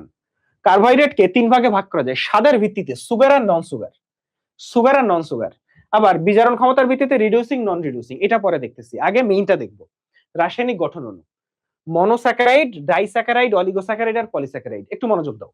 মনো মানে হচ্ছে এক, তো এখানে ব্ল্যাক কালি ইউজ করি। মনো মানে এক, ডাই মানে দুই, অলিগো মানে অল্প, এখানে স্যাকারাইড হচ্ছে 3 থেকে 10টা, আর পলি মানে অনেক, এখানে স্যাকারাইড হচ্ছে 10টার বেশি। বুঝা গেছে? অলিগো মানে অল্প, স্যাকারাইড 3 থেকে 10টা, পলি মানে অনেক, এখানে স্যাকারাইড 10টার বেশি। এতটুকু ক্লিয়ার? তাইলে ভাই স্যাকারাইড কি জিনিস? স্যাকারাইড হচ্ছে কার্বোহাইড্রেটের গাঠনিক একক। মানে স্যাকারাইডকে ভাঙলে আর কোনো কার্বোহাইড্রেট পাওয়া যায় না, স্যাকারাইডকে ভাঙলে আর কোনো কার্বোহাইড্রেট পাওয়া যায় না। তাহলে কার্বোহাইড্রেটের গাঠনিক একক কি? স্যাকারাইড। স্যাকারাইড যদি একটা থাকে মনো, দুইটা থাকলে দুই, 3টা থেকে 10টা স্যাকারাইড থাকলে অলিগোস্যাকারাইড, আর 10টার বেশি স্যাকারাইড থাকলে পলিস্যাকারাইড। 10টার বেশি স্যাকারাইড থাকলে সেটা হচ্ছে ভাইয়া পলিস্যাকারাইড। এখন চলে আসো মনোস্যাকারাইডকে। আবার একটা মনোস্যাকারাইডের স্যাকারাইড একটা, কিন্তু কার্বন একটা এমন তো বলে নাই। কার্বন 3টা থাকতে পারে, কার্বন 4টা থাকতে পারে, কার্বন 5টা থাকতে পারে, 6টা থাকতে পারে, 7টা থাকতে পারে। 3টা কার্বন থাকলে ট্রায়োস, 4টা কার্বন থাকলে টেট্রোস, 5টা কার্বন থাকলে পেন্টোস, 6টা কার্বন থাকলে হেক্সোস, 7টা কার্বন থাকলে হেপ্টোস। হ্যাঁ এরকম আরো বাড়বে, 10টা পর্যন্ত যায়। ডাইস্যাকারাইডে আসো। ডাইস্যাকারাইড হচ্ছে 2টা স্যাকারাইড, ধরো 2টা হেক্সোস মিলে তৈরি করছে একটা ডাইস্যাকারাইড। তো ডাইস্যাকারাইড আছে সুক্রোজ, সেলোবায়োজ, ম্যালটোজ, আরো আছে ট্রেহালোজ আছে, আরো আছে। তাহলে ডাইস্যাকারাইড হচ্ছে সুক্রোজ, সেলোবায়োজ, ম্যালটোজ। আচ্ছা, মনোস্যাকারাইড গুলো এই নামগুলো আমরা দেখবো, এটা নিয়েও প্যারা নেই। তাহলে মনোস্যাকারাইড মানে একটা স্যাকারাইড, কিন্তু কার্বন কয়টা তার উপর ভিত্তি করে ট্রায়োজ, টেট্রোজ, পেন্টোজ, হেক্সোজ এভাবে ভাগ হয়। আর ডাইস্যাকারাইড হচ্ছে নামগুলো একটু খেয়াল রাখো, সুক্রোজ, সেলোবায়োজ আর ম্যালটোজ। অলিগোস্যাকারাইডে আসো। অলিগো মানে 3টা থেকে 10টা স্যাকারাইড। যদি 3টা স্যাকারাইড হয় তাহলে কি বলবো? ট্রাই মানে 3, তাহলে ট্রাইস্যাকারাইড। 4টা স্যাকারাইড হইলে টেট্রাস্যাকারাইড। 5টা স্যাকারাইড হইলে পেন্টাস্যাকারাইড। তাহলে একটা প্যাচ অনেকে লাগাই ফেলো ভাইয়া, ট্রায়োজ আর ট্রাইস্যাকারাইড নাম দেখেই বুঝতেছো। ট্রাইস্যাকারাইড মানে 3টা স্যাকারাইড, ফলে এটা একটা অলিগোস্যাকারাইড। আর ট্রায়োজ, টেট্রোজ এগুলা হচ্ছে ভাইয়া মনোস্যাকারাইডের ভাগ। এখানে নামগুলো আমরা পরে দেখতেছি। আর পলিস্যাকারাইডে আসো। পলিস্যাকারাইড হচ্ছে 10টার বেশি স্যাকারাইড। পলিস্যাকারাইডকে 2টা ভাগে ভাগ করা যায়, গঠন আর সঞ্চিত। সঞ্চিত মানে কি? উদ্ভিদ দেহের ভিতরে সঞ্চিত হিসেবে থাকে, যেমন খাদ্য হিসেবে সঞ্চিত থাকে। তো এখানে স্টার্চ আছে আর গ্লাইকোজেন আছে। স্টার্চটা হচ্ছে উদ্ভিদের সঞ্চিত খাদ্য উপাদান, উদ্ভিদের সঞ্চিত খাদ্য উপাদান, আর গ্লাইকোজেনটা হচ্ছে প্রাণীর সঞ্চিত খাদ্য উপাদান। আর এই গঠন মানে উদ্ভিদ গঠন করে, যেমন সেলুলোজ, পেকটিন, হেমিসেলুলোজ এগুলা হচ্ছে গাঠনিক পলিস্যাকারাইড, মানে উদ্ভিদ তৈরি করতেছে, উদ্ভিদের গঠনে লাগে। আর উদ্ভিদের সঞ্চিত হিসেবে থাকে স্টার্চ, আর প্রাণী হিসেবে সঞ্চিত থাকে গ্লাইকোজেন। এগুলো হচ্ছে সঞ্চিত পলিস্যাকারাইড বা সঞ্চয়ী পলিস্যাকারাইড। এরা হচ্ছে ভাইয়া কি পলিস্যাকারাইড বলছি? সঞ্চয়ী পলিস্যাকারাইড। বইগুলা কোর্সের সাথে ফ্রি না, বইগুলার ক্ষেত্রে 2000 টাকা অ্যাড হয়, 1999 টাকা, মানে অ্যাকচুয়ালি 2000 টাকা অ্যাড করলে তুমি বইগুলা পাবা। আচ্ছা ঠিক আছে, তোমার যেটা অ্যাড আছে সেটা হচ্ছে এইচএসসির পরের মেডিকেল অ্যাডমিশন কোর্সটা কমপ্লিটলি ফ্রি। তুমি যদি এখন প্রি মেডিকেলে এনরোল করো, মানে পুরো 1 বছর তো পড়তে পারতেছো, আবার এইচএসসির পরের কোর্সটাও free. Main medical admission course যেটা, এটা। তাহলে এই পর্যন্ত আমরা ক্লিয়ার? একটু সবাই কমেন্টে জানাও তো যে এই পর্যন্ত আমরা যা কিছু পড়লাম সেটা বুঝছি কিনা, সেইটা বুঝছি কিনা এটা আমাকে জানাও। এখন চলে আসো সুগার আর নন সুগার। এটা একটু আমি এখানে লিখছি তোমারে দেখাই। সুগার গুলা হচ্ছে মনো আর ডাই গুলা, খুবই মজা। এখন মনো আর ডাইস্যাকারাইড গুলা শিখবা, ওরাই সুগার। মানে সুগার মানে ভাইয়া মিষ্টি, খাইতে মিষ্টি, এই জন্য সুগার। আর পলিস্যাকারাইড গুলা নন সুগার। এখন বলতে পারো ভাই অলিগোস্যাকারাইড গুলা গেল কই? তো অলিগোস্যাকারাইড গুলো খুবই নন ইম্পর্টেন্ট, ফলে ওইটা আসলে আমরা আলোচনায় মানে দৈনন্দিন জীবনে আমরা ইউজ করি না তেমন একটা, তাই অলিগোস্যাকারাইড গুলোর আলোচনা এখানে নাই। এবং ওখানে একটু কনফিউশনও আছে। কনফিউশন বলতে কিছু সুগার কিছু নন সুগার, ফলে ওই পড়া না পড়লেই ভালো। আচ্ছা, রিডিউসিং আর নন রিডিউসিং এর ক্ষেত্রে চলে আসো। বিজারক আর অবিজারক শর্করা, মানে সহজ ভাষায় যে বিজারক হিসেবে কাজ করে সে বিজারক শর্করা। এটা হচ্ছে মনোস্যাকারাইড, ডাইস্যাকারাইড গুলা। আর কিন্তু 2টা ব্যতিক্রম আছে, মানে এই সুক্রোজ আর ট্রেহালোজ এই দুইজনে কিন্তু ডাইস্যাকারাইড। তো সুক্রোজ আর ট্রেহালোজ বাদে বাকি যত মনো আর ডাই আছে সবাই বিজারক শর্করা, মানে বিজারক হিসেবে কাজ করে। আর যারা বিজারক নন রিডিউসিং হিসেবে কাজ করে তারা হচ্ছে পলিস্যাকারাইড গুলা আর ওই ব্যতিক্রম 2জন সুক্রোজ আর ট্রেহালোজ, ব্যতিক্রম 2জন। তাহলে আমি আবার একটু রিপিট করে যাই এই জিনিসটা ভাইয়া। মনোস্যাকারাইড মানে একটা স্যাকারাইড কিন্তু কার্বন সংখ্যার আলাদা আছে, ট্রায়োজ, টেট্রোজ, পেন্টোজ, হেক্সোজ। ডাইস্যাকারাইড মানে 2টা স্যাকারাইড, সুক্রোজ সবচেয়ে বিখ্যাত কিন্তু সুক্রোজ, মানে সবার নাম ভুলে যাওয়া যাবে, সুক্রোজের নাম ভোলা যাবে না, কারণ সুক্রোজ হচ্ছে বাজারে যে চিনি কিনতে পাওয়া যায় সেটাই সুক্রোজ। অলিগোস্যাকারাইডে 3 থেকে 10টা, তাহলে 3টা থাকলে ট্রাইস্যাকারাইড, 4টা থাকলে টেট্রাস্যাকারাইড, 5টা থাকলে পেন্টাস্যাকারাইড, 6টা যদি থাকতো হেক্সাস্যাকারাইড, ওই আলোচনা বইতে নাই। আচ্ছা, পলিস্যাকারাইডের ক্ষেত্রে গাঠনিক আর সঞ্চয়ী। সঞ্চয়ী হচ্ছে স্টার্চ আর গ্লাইকোজেন, আর গাঠনিক পলিস্যাকারাইড হচ্ছে মেইনলি সেলুলোজ, আরো আছে কিন্তু মেইনলি সেলুলোজ। এই হচ্ছে টোটাল ব্যাপার। এখন আসো আমাদের মেইনলি পড়া কি। তুমি অলরেডি জানো কার্বোহাইড্রেট গুলা কিন্তু 2টা গ্রুপে ভাগ করা যায়। একটা হচ্ছে যাদের অ্যালডিহাইড গ্রুপ আছে, মানে সিএইচও গ্রুপ আছে, যাদের হচ্ছে সিএইচও গ্রুপ আছে তাদেরকে অ্যালডোজ বলে। আর যাদের কিটোন গ্রুপ আছে তাদেরকে কিটোজ বলে। তাহলে কার্বোহাইড্রেট গুলাকে কিন্তু 2টা ভাগে ভাগ করা যায়, সি ডাবল বন্ড ও থাকলে কিটোজ আর সিএইচও থাকলে অ্যালডোজ।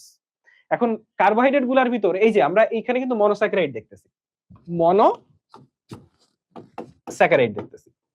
মনোস্যাকারাইড গুলার নামগুলা খেয়াল করো ভাইয়া। ট্রায়োজ আছে গ্লিসারলডিহাইড আর ডাইহাইড্রোক্সি অ্যাসিটোন, কি বলছি? এখন নামের সাথেই আছে অ্যালডিহাইড, তাহলে এটা কি অ্যালডোজ না? নামের সাথে আছে অ্যাসিটোন, অ্যাসিটোন কিটোন, তাহলে কি এটা একটা কিটোন না? মানে এটা একটা কিটোজ। আচ্ছা, টেট্রোজে আছে ইরিথ্রোজ, ইরিথ্রুলোজ। পেন্টোজে আছে ribose, xylose, ribulose, xylulose. Ribose, xylose, ribulose, xylulose. হেক্সোজে আছে গ্লুকোজ, ফ্রুক্টোজ, ম্যানোজ, গ্যালাক্টোজ ইত্যাদি। অ্যারোজ আছে গ্লুকোজ, ফ্রুক্টোজ, ম্যানোজ, গ্যালাক্টোজ, অ্যারোজ, এগুলো হচ্ছে হেক্সোজ। তাহলে আমরা ট্রায়োজ, টেট্রোজ, পেন্টোজ, হেক্সোজের নাম পড়লাম। প্যাস লাগবে কই, আবার একটু বলে যাই ভাইয়া। সুক্রোজ কিন্তু ডাইস্যাকারাইড। এখানে কিন্তু তুমি সব মনোস্যাকারাইড পড়ছো। এই যে গ্লুকোজ, ফ্রুক্টোজ এরা হচ্ছে মনোস্যাকারাইড, কিন্তু সুক্রোজটা ডাইস্যাকারাইড। আর যদি আমি স্টার্চ, সেলুলোজের কথা বলি, এগুলা হচ্ছে পলিস্যাকারাইড। এই নামেই প্যাস লাগানো যাবে না, এই নামগুলাই তুমি খেয়াল করবে, আর কিছু লাগবে না, বাকি সব এমনিই পারবা। তাইলে আমার এখন কথা হচ্ছে ভাইয়া কিটোস কারা, ঠিক আছে, এটা এমনি আলাদা করে জানলাম। এখন কথা হচ্ছে কিটোস কারা আর অ্যালডোস কারা। তো কিটোস কারা তুমি দেখছো যে নামের সাথে যে উলোস থাকে, উলোস। উলোস কি ভাইয়া? এই যে ইরিথ্রোস তো এইটা। আচ্ছা দাঁড়াও, আমি একটা বিপদে পড়ছি, এখানে হচ্ছে কি হইচই না কি একটা সাবস্ক্রাইব করা, এখানে খালি নোটিফিকেশন আসে, এটা সরাইতে পারি না। আচ্ছা দেখো, ইরিথ্রুলোজ দেখছো, ইরিথ্রোজ এইটা, ইরিথ্রুলোজ।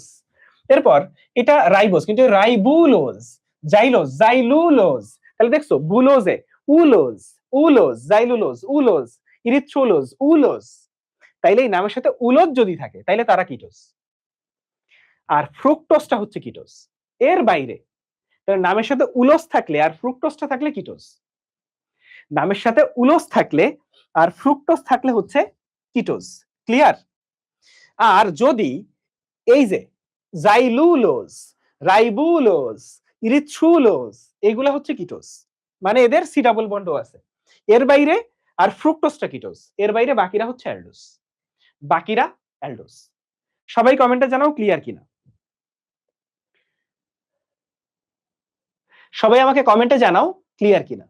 সবাই কমেন্টে জানাও ক্লিয়ার কিনা।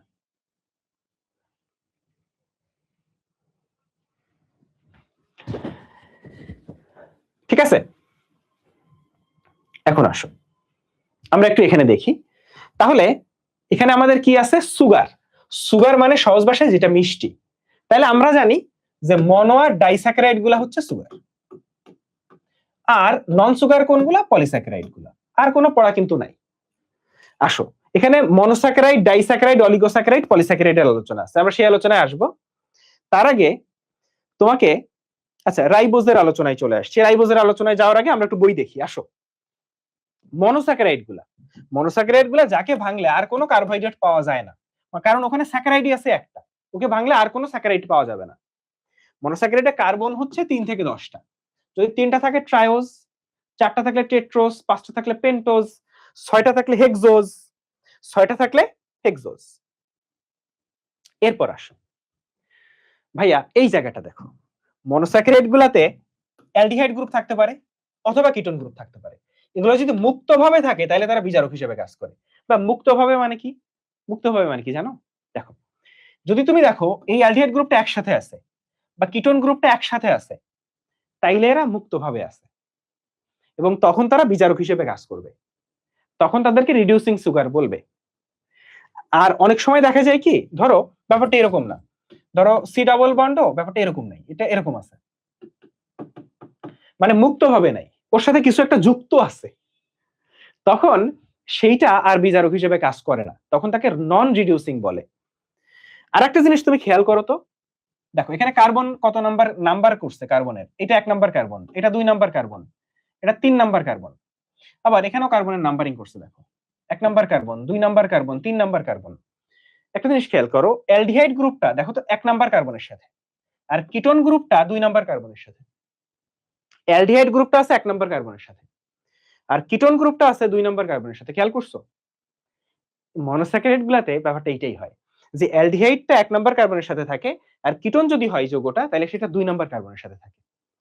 আচ্ছা, তাহলে আমরা অলরেডি বুঝছি যে যারা বিজারক শর্করা তারা কিন্তু এই যে বেনেডিক্ট দ্রবণের সাথে বিক্রিয়া করে লাল অদক্ষেপ দেয়, বেনেডিক্ট দ্রবণের সাথে বিক্রিয়া করে লাল অদক্ষেপ দেয়। এখন আমরা একটু ট্রায়োজ দেখব। ট্রায়োজ ভাইয়া 2টা এক্সাম্পল পড়ছি, একটা ডাইহাইড্রোক্সি অ্যাসিটোন আর একটা হচ্ছে গ্লিসারঅ্যালডিহাইড, নামের সাথে আছে অ্যালডিহাইড, তাহলে এটা কি অ্যালডোজ। ট্রায়োজ মানে 3 কার্বন বিশিষ্ট, এই যে দেখো এই যে অ্যালডিহাইড আর এটা কিটোন, শুধু নাম পড়বা আর কিচ্ছু পড়া লাগবে না, শুধু নাম, আর কিচ্ছু আসবে না এখান থেকে, ঠিক আছে। এখন তুমি নাম দেখে বুঝতেছো এটা অ্যালডিহাইড এটা কিটোন, আর কি, আর কিছু লাগবে না। আর তুমি অলরেডি জানো দুইটাই রিডিউসিং সুগার, জানো না, দুইটাই রিডিউসিং সুগার, দুইটাই রিডিউসিং মানে বিজারক শর্করা। আচ্ছা এখন চলে আসো টেট্রোজ। টেট্রোজ দেখো, এখন এটা সংকেত যদি তোমাকে বলে মনোস্যাকারাইড গুলার ক্ষেত্রে কিন্তু 1:2:1 এটা ফলো করে, ফলে টেট্রোজ মানে 4টা কার্বন, তাহলে তো বাকিটা তুমি লিখতেই পারবা, 8টা হাইড্রোজেন 4টা অক্সিজেন, কারণ 1:2:1, 4টা কার্বন থাকলে 8টা হাইড্রোজেন 4টা অক্সিজেন, এই যে দেখো।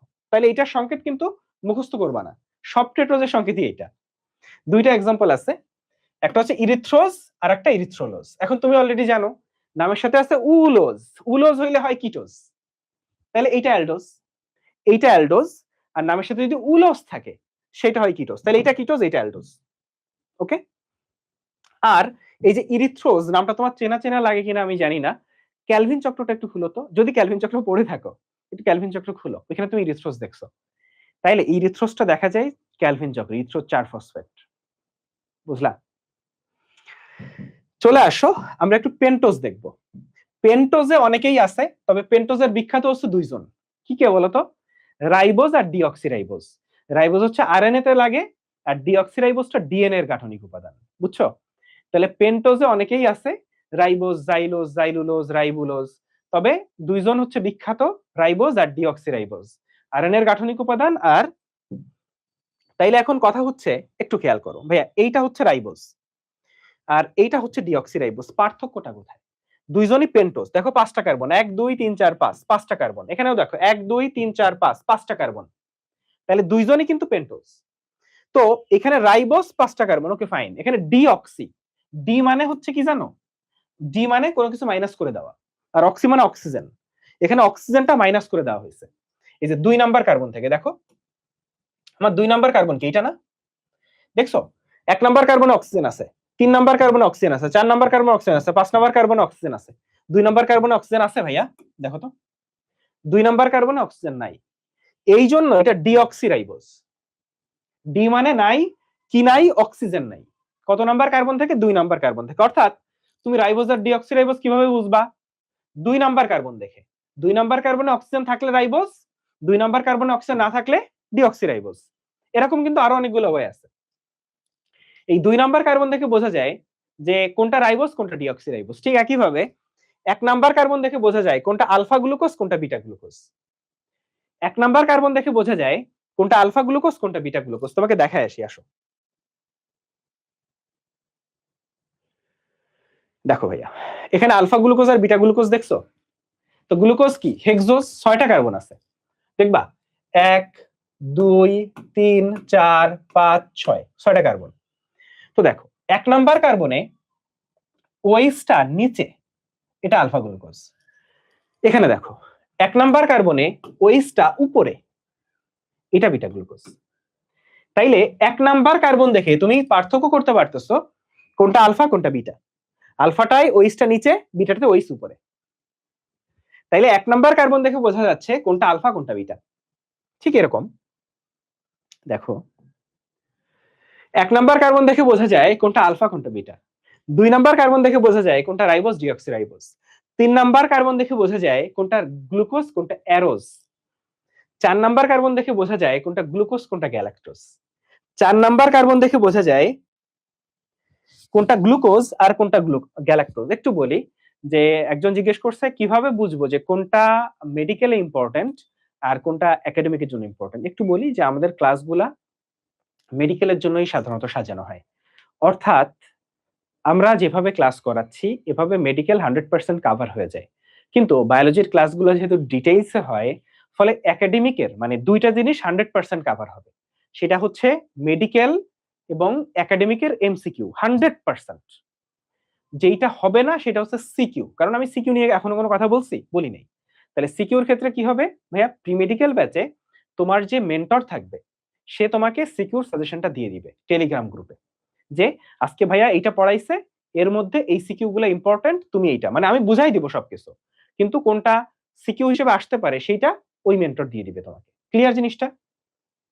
ফলে এইখানে যে ক্লাসগুলা এগুলা একটু বলি যে অ্যাডমিশনে যা লাগবে তাই পড়ানো হচ্ছে, যা পড়াচ্ছি প্রত্যেকটা admission important, medical admission important. Medical admission important না হইলে সেটা পড়ানো হচ্ছে না। বোঝা গেছে?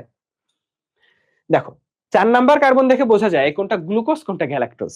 4 নাম্বার কার্বন দেখে বোঝা যায় কোনটা, হ্যাঁ রেকর্ডেড পাবার কোনটা গ্লুকোজ কোনটা গ্যালাক্টোজ। আর 5 নাম্বার কার্বন দেখে বোঝা যায় কোনটা ডি সমাণু কোনটা এল সমাণু। এটাও তোমাকে দেখে আসি, আসো দেখো। এই যে ডি গ্লুকোজ আর এল গ্লুকোজের নাম শুনছো না তুমি? দেখো তো, এই যে 5 নাম্বার কার্বন এখানে ওইস ডান সাইডে, আর এই 5 নাম্বার কার্বনে ওইস হচ্ছে বাম সাইডে। দেখছো? তাইলে জাস্ট 5 নাম্বার কার্বনে ওইস ডান সাইডে থাকলে সেটা ডি গ্লুকোজ, আর 5 নাম্বার কার্বন ওইস বাম সাইডে থাকলে সেটা হচ্ছে এল গ্লুকোজ। তাহলে 5 নাম্বার কার্বন দেখে বোঝা যায় কোনটা ডি সমাণু আর কোনটা এল সমাণু, কোনটা ডি সমাণু কোনটা এল সমাণু। বোঝা গেল? তোমাকে আরেকটা চমৎকার জিনিস দেখাই, দেখো রাইবোজ রাইবুলোজ এগুলা কি পেন্টোজ না ভাইয়া? বলো এগুলা পেন্টোজ কিনা? পেন্টোজ থাকলে সংকেত কি হবে? C5H10O5, মানে 1:2:1 মানবে, কারণ এগুলো মনোস্যাকারাইড। ডাইস্যাকারাইড বা পলিস্যাকারাইড এটা মানে না। ডিঅক্সিরাইবোজ, এখানে একটা অক্সিজেন কমে যায়, ফলে দেখো C5H10O4, মানে 5টা অক্সিজেনের জায়গায় একটা অক্সিজেন কমে গেছে।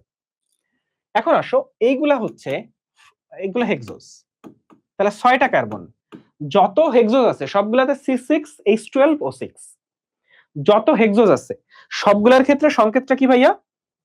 সংকেতটা হচ্ছে C6, একটা মিনিট, সবগুলোর ক্ষেত্রে সংকেতটা হচ্ছে C6H12O6 সবগুলোর ক্ষেত্রে। তাহলে দেখো এই যে C6H12O6। এখন আসো এইটা কি ভাইয়া? এইটা হচ্ছে ডাইস্যাকারাইড। ডাইস্যাকারাইড এটা হচ্ছে সুক্রোজ। সুক্রোজের সংকেতটা খেয়াল করো তো, C12H22O11। এটা কিন্তু মিলে নাই, 1:2:1 মিলে নাই। কেন মিলে নাই চলো একটু দেখি। দেখো তোমার একটা গ্লুকোজ, সেটার সংকেত C6H12O6, আর একটা ফ্রুক্টোজ, এটার সংকেত হচ্ছে, এটার সংকেত তো তাই C6H12O6। কেন ভাইয়া? কারণ বলতো গ্লুকোজ আর ফ্রুক্টোজ দুইটারই সংকেত C6H12O6। কেন বলো? কেন দুইটারই সংকেত C6H12O6 কেন বলো? কারণ দুইটাই হেক্সোজ, ফলে এই দুইটা থেকে তৈরি হয় আমার সুক্রোজ। তাহলে সুক্রোজের সংকেত কি হওয়া উচিত বলতো? 12টা কার্বন, হাইড্রোজেন হচ্ছে 12 দুগুণে 24টা, অক্সিজেন হওয়া উচিত 6 দুগুণে 12টা। এটাই তো হওয়া উচিত, কিন্তু এটা হচ্ছে না কেন বলতো? কারণ এরা দুজন কি মনোস্যাকারাইড না? এদের মধ্যে কি বন্ধন হয় মনে আছে? Glycosidic bond. আর তোমার কি এইটা মনে আছে বলছিলাম যে গ্লাইকোসাইডিক বন্ড হোক আর পেপটাইড বন্ড হোক, এক অণু পানি বের হয়ে যায়, এক অণু পানি নির্গত হয়। এখন এখান থেকে একটা পানি, এই যে সুক্রোজ, সংকেত হওয়া উচিত ছিল C12H24O12। এখান থেকে একটা পানি বের করে দাও তো, একটা H2O বের করে দাও, থাকে কি?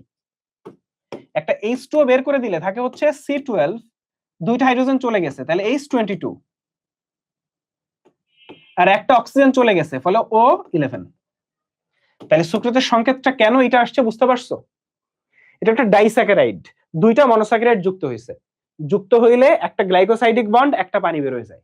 ওই পানিটা বের হয়ে যাওয়ার জন্য সংকেতটা কিন্তু 1:2:1 ফর্মুলা মানে না, 1:2:1 ফর্মুলা মানে না। ফলে মনোস্যাকারাইড গুলাতে শুধুমাত্র 1:2:1 ফর্মুলা মানে, কিন্তু অন্য জায়গাতে 1:2:1 ফর্মুলা মানে না, কারণ এখান থেকে পানি বের হয়ে যায়, এখান থেকে ভাইয়া পানি বের হয়ে যায়। এখন খেয়াল করো ভাইয়া, র্যাফিনোজ এটা একটা ট্রাইস্যাকারাইড, ট্রাইস্যাকারাইড। তাহলে এখান থেকে কয় অণু পানি বের হয়ে গেছে বলতো? 2 অণু পানি বের হয়ে গেছে। মানে ভাইয়া 3টা স্যাকারাইড যুক্ত হইলে 2 অণু পানি বের হয়ে যাবে। বলতো 10টা স্যাকারাইড যুক্ত হলে কয় অণু পানি বের হয়ে যাবে? 9 অণু পানি বের হয়ে যাবে। যতগুলা স্যাকারাইড যুক্ত হবে তার এক অণু পানি কম বের হয়ে যাবে, বুঝছো? তাহলে এখানে স্কারডোজ এটা একটা টেট্রাস্যাকারাইড, টেট্রাস্যাকারাইড। এখন টেট্রাস্যাকারাইডের সংকেত কি, স্কারডোজের সংকেত কি, তোমরা যদি আমি জিজ্ঞেস করি তুমি কি বলতে পারবা? দেখো চলো আমরা দেখি স্কারডোজের সংকেতটা বের করা যায় কিনা। এটা সহজ। স্কারডোজ হচ্ছে একটা টেট্রাস্যাকারাইড। তাহলে এখানে কয়টা স্যাকারাইড আছে? 4টা, মানে 4টা হেক্সোজ আছে। কয়টা হেক্সোজ ভাইয়া? এখানে 4টা হেক্সোজ আছে। মানে প্রত্যেকটা হেক্সোজের সংকেত কি বলো? C6H12O6, মানে 4টা স্যাকারাইড মানে 4টা হেক্সোজ। তাহলে 4টা C6H12O6 সংকেত হওয়া উচিত C424, H412 48 আর O724। কিন্তু 4টা হেক্সোজ যুক্ত হলে 3টা পানি বের হয়ে যাবে। 3টা পানি বের হয়ে যাওয়া মানে হচ্ছে H6O3, তাই না? 3টা পানি মানে হাইড্রোজেন 6টা, অক্সিজেন 3টা। তাহলে বাদ দাও। C24, হাইড্রোজেন হচ্ছে 6টা বাদ গেলে 42, অক্সিজেন 3টা বাদ দিলে 21। তাইলে কার্বন 24টা, হাইড্রোজেন 42টা, অক্সিজেন 21টা। কি বলছি? কার্বন 24টা, হাইড্রোজেন 42টা, অক্সিজেন 21টা। আবারও বলি, কার্বন 24টা, হাইড্রোজেন 42টা। ইয়েস, এক্সাম হবে ভাইয়া, এক্সাম হবে। মেট্রোলজি ওয়েবসাইটে এক্সাম হবে। অ্যাকাউন্ট খুলে রাখো, কালকে সকাল 10টায় হোম পেজে গেলেই তুমি লিংক পাবা, সেখানে ঢুকেই তুমি এক্সাম দিতে পারবা, কোনো সমস্যা নেই। ঠিক আছে? তাহলে C24, H42, O21, C24, H42, O21। বুঝা গেল? তাহলে এইভাবে কিন্তু তুমি স্কারডোজের সংকেত বা যে কোনো টেট্রাস্যাকারাইড, পেন্টাস্যাকারাইড এটার সংকেত তুমি বের করতে পারবা। আচ্ছা বলো তো, আমি তো টেট্রাস্যাকারাইড এর সংকেত বের করলাম, বলো একটা পেন্টাস্যাকারাইডের সংকেত কি হবে? দেখি কে কে বের করতে পারো। একটা পেন্টাস্যাকারাইড এর সংকেত কি হবে? একটা পেন্টাস্যাকারাইডের সংকেত কি হবে বলো?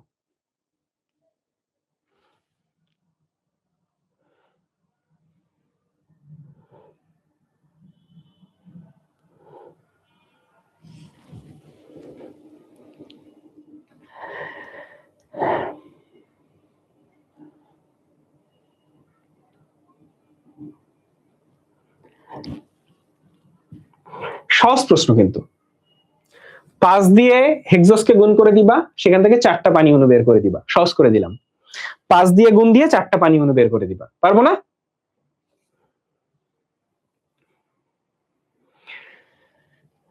এটা আমরা দেখছি। আসো আমরা তাইলে একটু রাইবোজ আর ডিঅক্সিরাইবোজের পার্থক্য পড়ে ফেলি। রাইবোজ আর ডিঅক্সিরাইবোজের পার্থক্য পড়ে ফেলি। দেখো, এই দুইটাই পেন্টোজ আমার। তাহলে রাইবোজ হচ্ছে আরএনএ এর উপাদান। রাইবোজ কার উপাদান ভাইয়া? আরএনএ এর উপাদান। ডিঅক্সিরাইবোজ ডিএনএ এর উপাদান। রাইবোজ গাঢ় HCl, লঘু HCl না কিন্তু, বিক্রিয়া করে ফারফিউরিল অ্যাসিড তৈরি করে, রাফা দিয়ে মনে রাখা যায়, রাফা। আর ডিঅক্সিরাইবোজ হচ্ছে গাঢ় HCl অ্যাসিডের সাথে বিক্রিয়া করে লেভুলিনিক অ্যাসিড তৈরি করে, লেডি। তাইলে ধরো রাফা নামের একটা মেয়ে, সে একজন অবশ্যই লেডি, তাহলে লেডি রাফা বা রাফা লেডি, বা তুমি রাফ লেডি, তুমি যে কোনো ভাবে মনে রাখতে পারো। এরপর সেখানে 5টা অক্সিজেন আছে, এটা ডিঅক্সিরাইবোজ। এখানে একটা অক্সিজেন কম আছে। কত নাম্বার অক্সিজেন, কার্বনে অক্সিজেন কম আছে বলতো? 2 নাম্বার কার্বনে অক্সিজেন কম আছে। তাহলে মোটামুটি এইটা হচ্ছে রাইবোজ আর ডিঅক্সিরাইবোজের বেসিক পার্থক্য। এই যে পার্থক্য, এইটাই হচ্ছে রাইবোজ আর ডিঅক্সিরাইবোজের বেসিক পার্থক্য। আচ্ছা, মিরাজ হোসেন এটা আনসার করছে C30, H52, O27। তাহলে বাকিরা একটু আনসার করো। আচ্ছা, একজন হচ্ছে H58 লিখছে। আচ্ছা চলো আমরা একটু দেখি, এটা একটু করাই দিই। হ্যাঁ আসো, এই যে দেখো, পেন্টাস্যাকারাইড মানে 5 দিয়ে তুমি গুণ দিবা C6H12O6 কে, তাহলে কত হচ্ছে বলো? কার্বন হচ্ছে 30টা, হাইড্রোজেন হচ্ছে 5 বারং কি বলতো? 60, আর অক্সিজেন হচ্ছে 530। কার্বন সরি অক্সিজেন 30টা। এখান থেকে যদি 5টা স্যাকারাইড হয়, 5টা স্যাকারাইড, তাহলে 4টা পানি বের হয়ে যাবে। 4টা পানি মানে কি? 8টা হাইড্রোজেন 4টা অক্সিজেন, তাই না? 8টা হাইড্রোজেন 4টা অক্সিজেন বের হয়ে যাবে। তাহলে আমার সংকেত আসতেছে C30, H52, ও কত বলতো? 26। বুঝা গেছে? তাহলে 8টা হাইড্রোজেন 4টা অক্সিজেন বের হয়ে যাচ্ছে, যেহেতু 4টা পানি। ফলে আমার H52O27 হচ্ছে।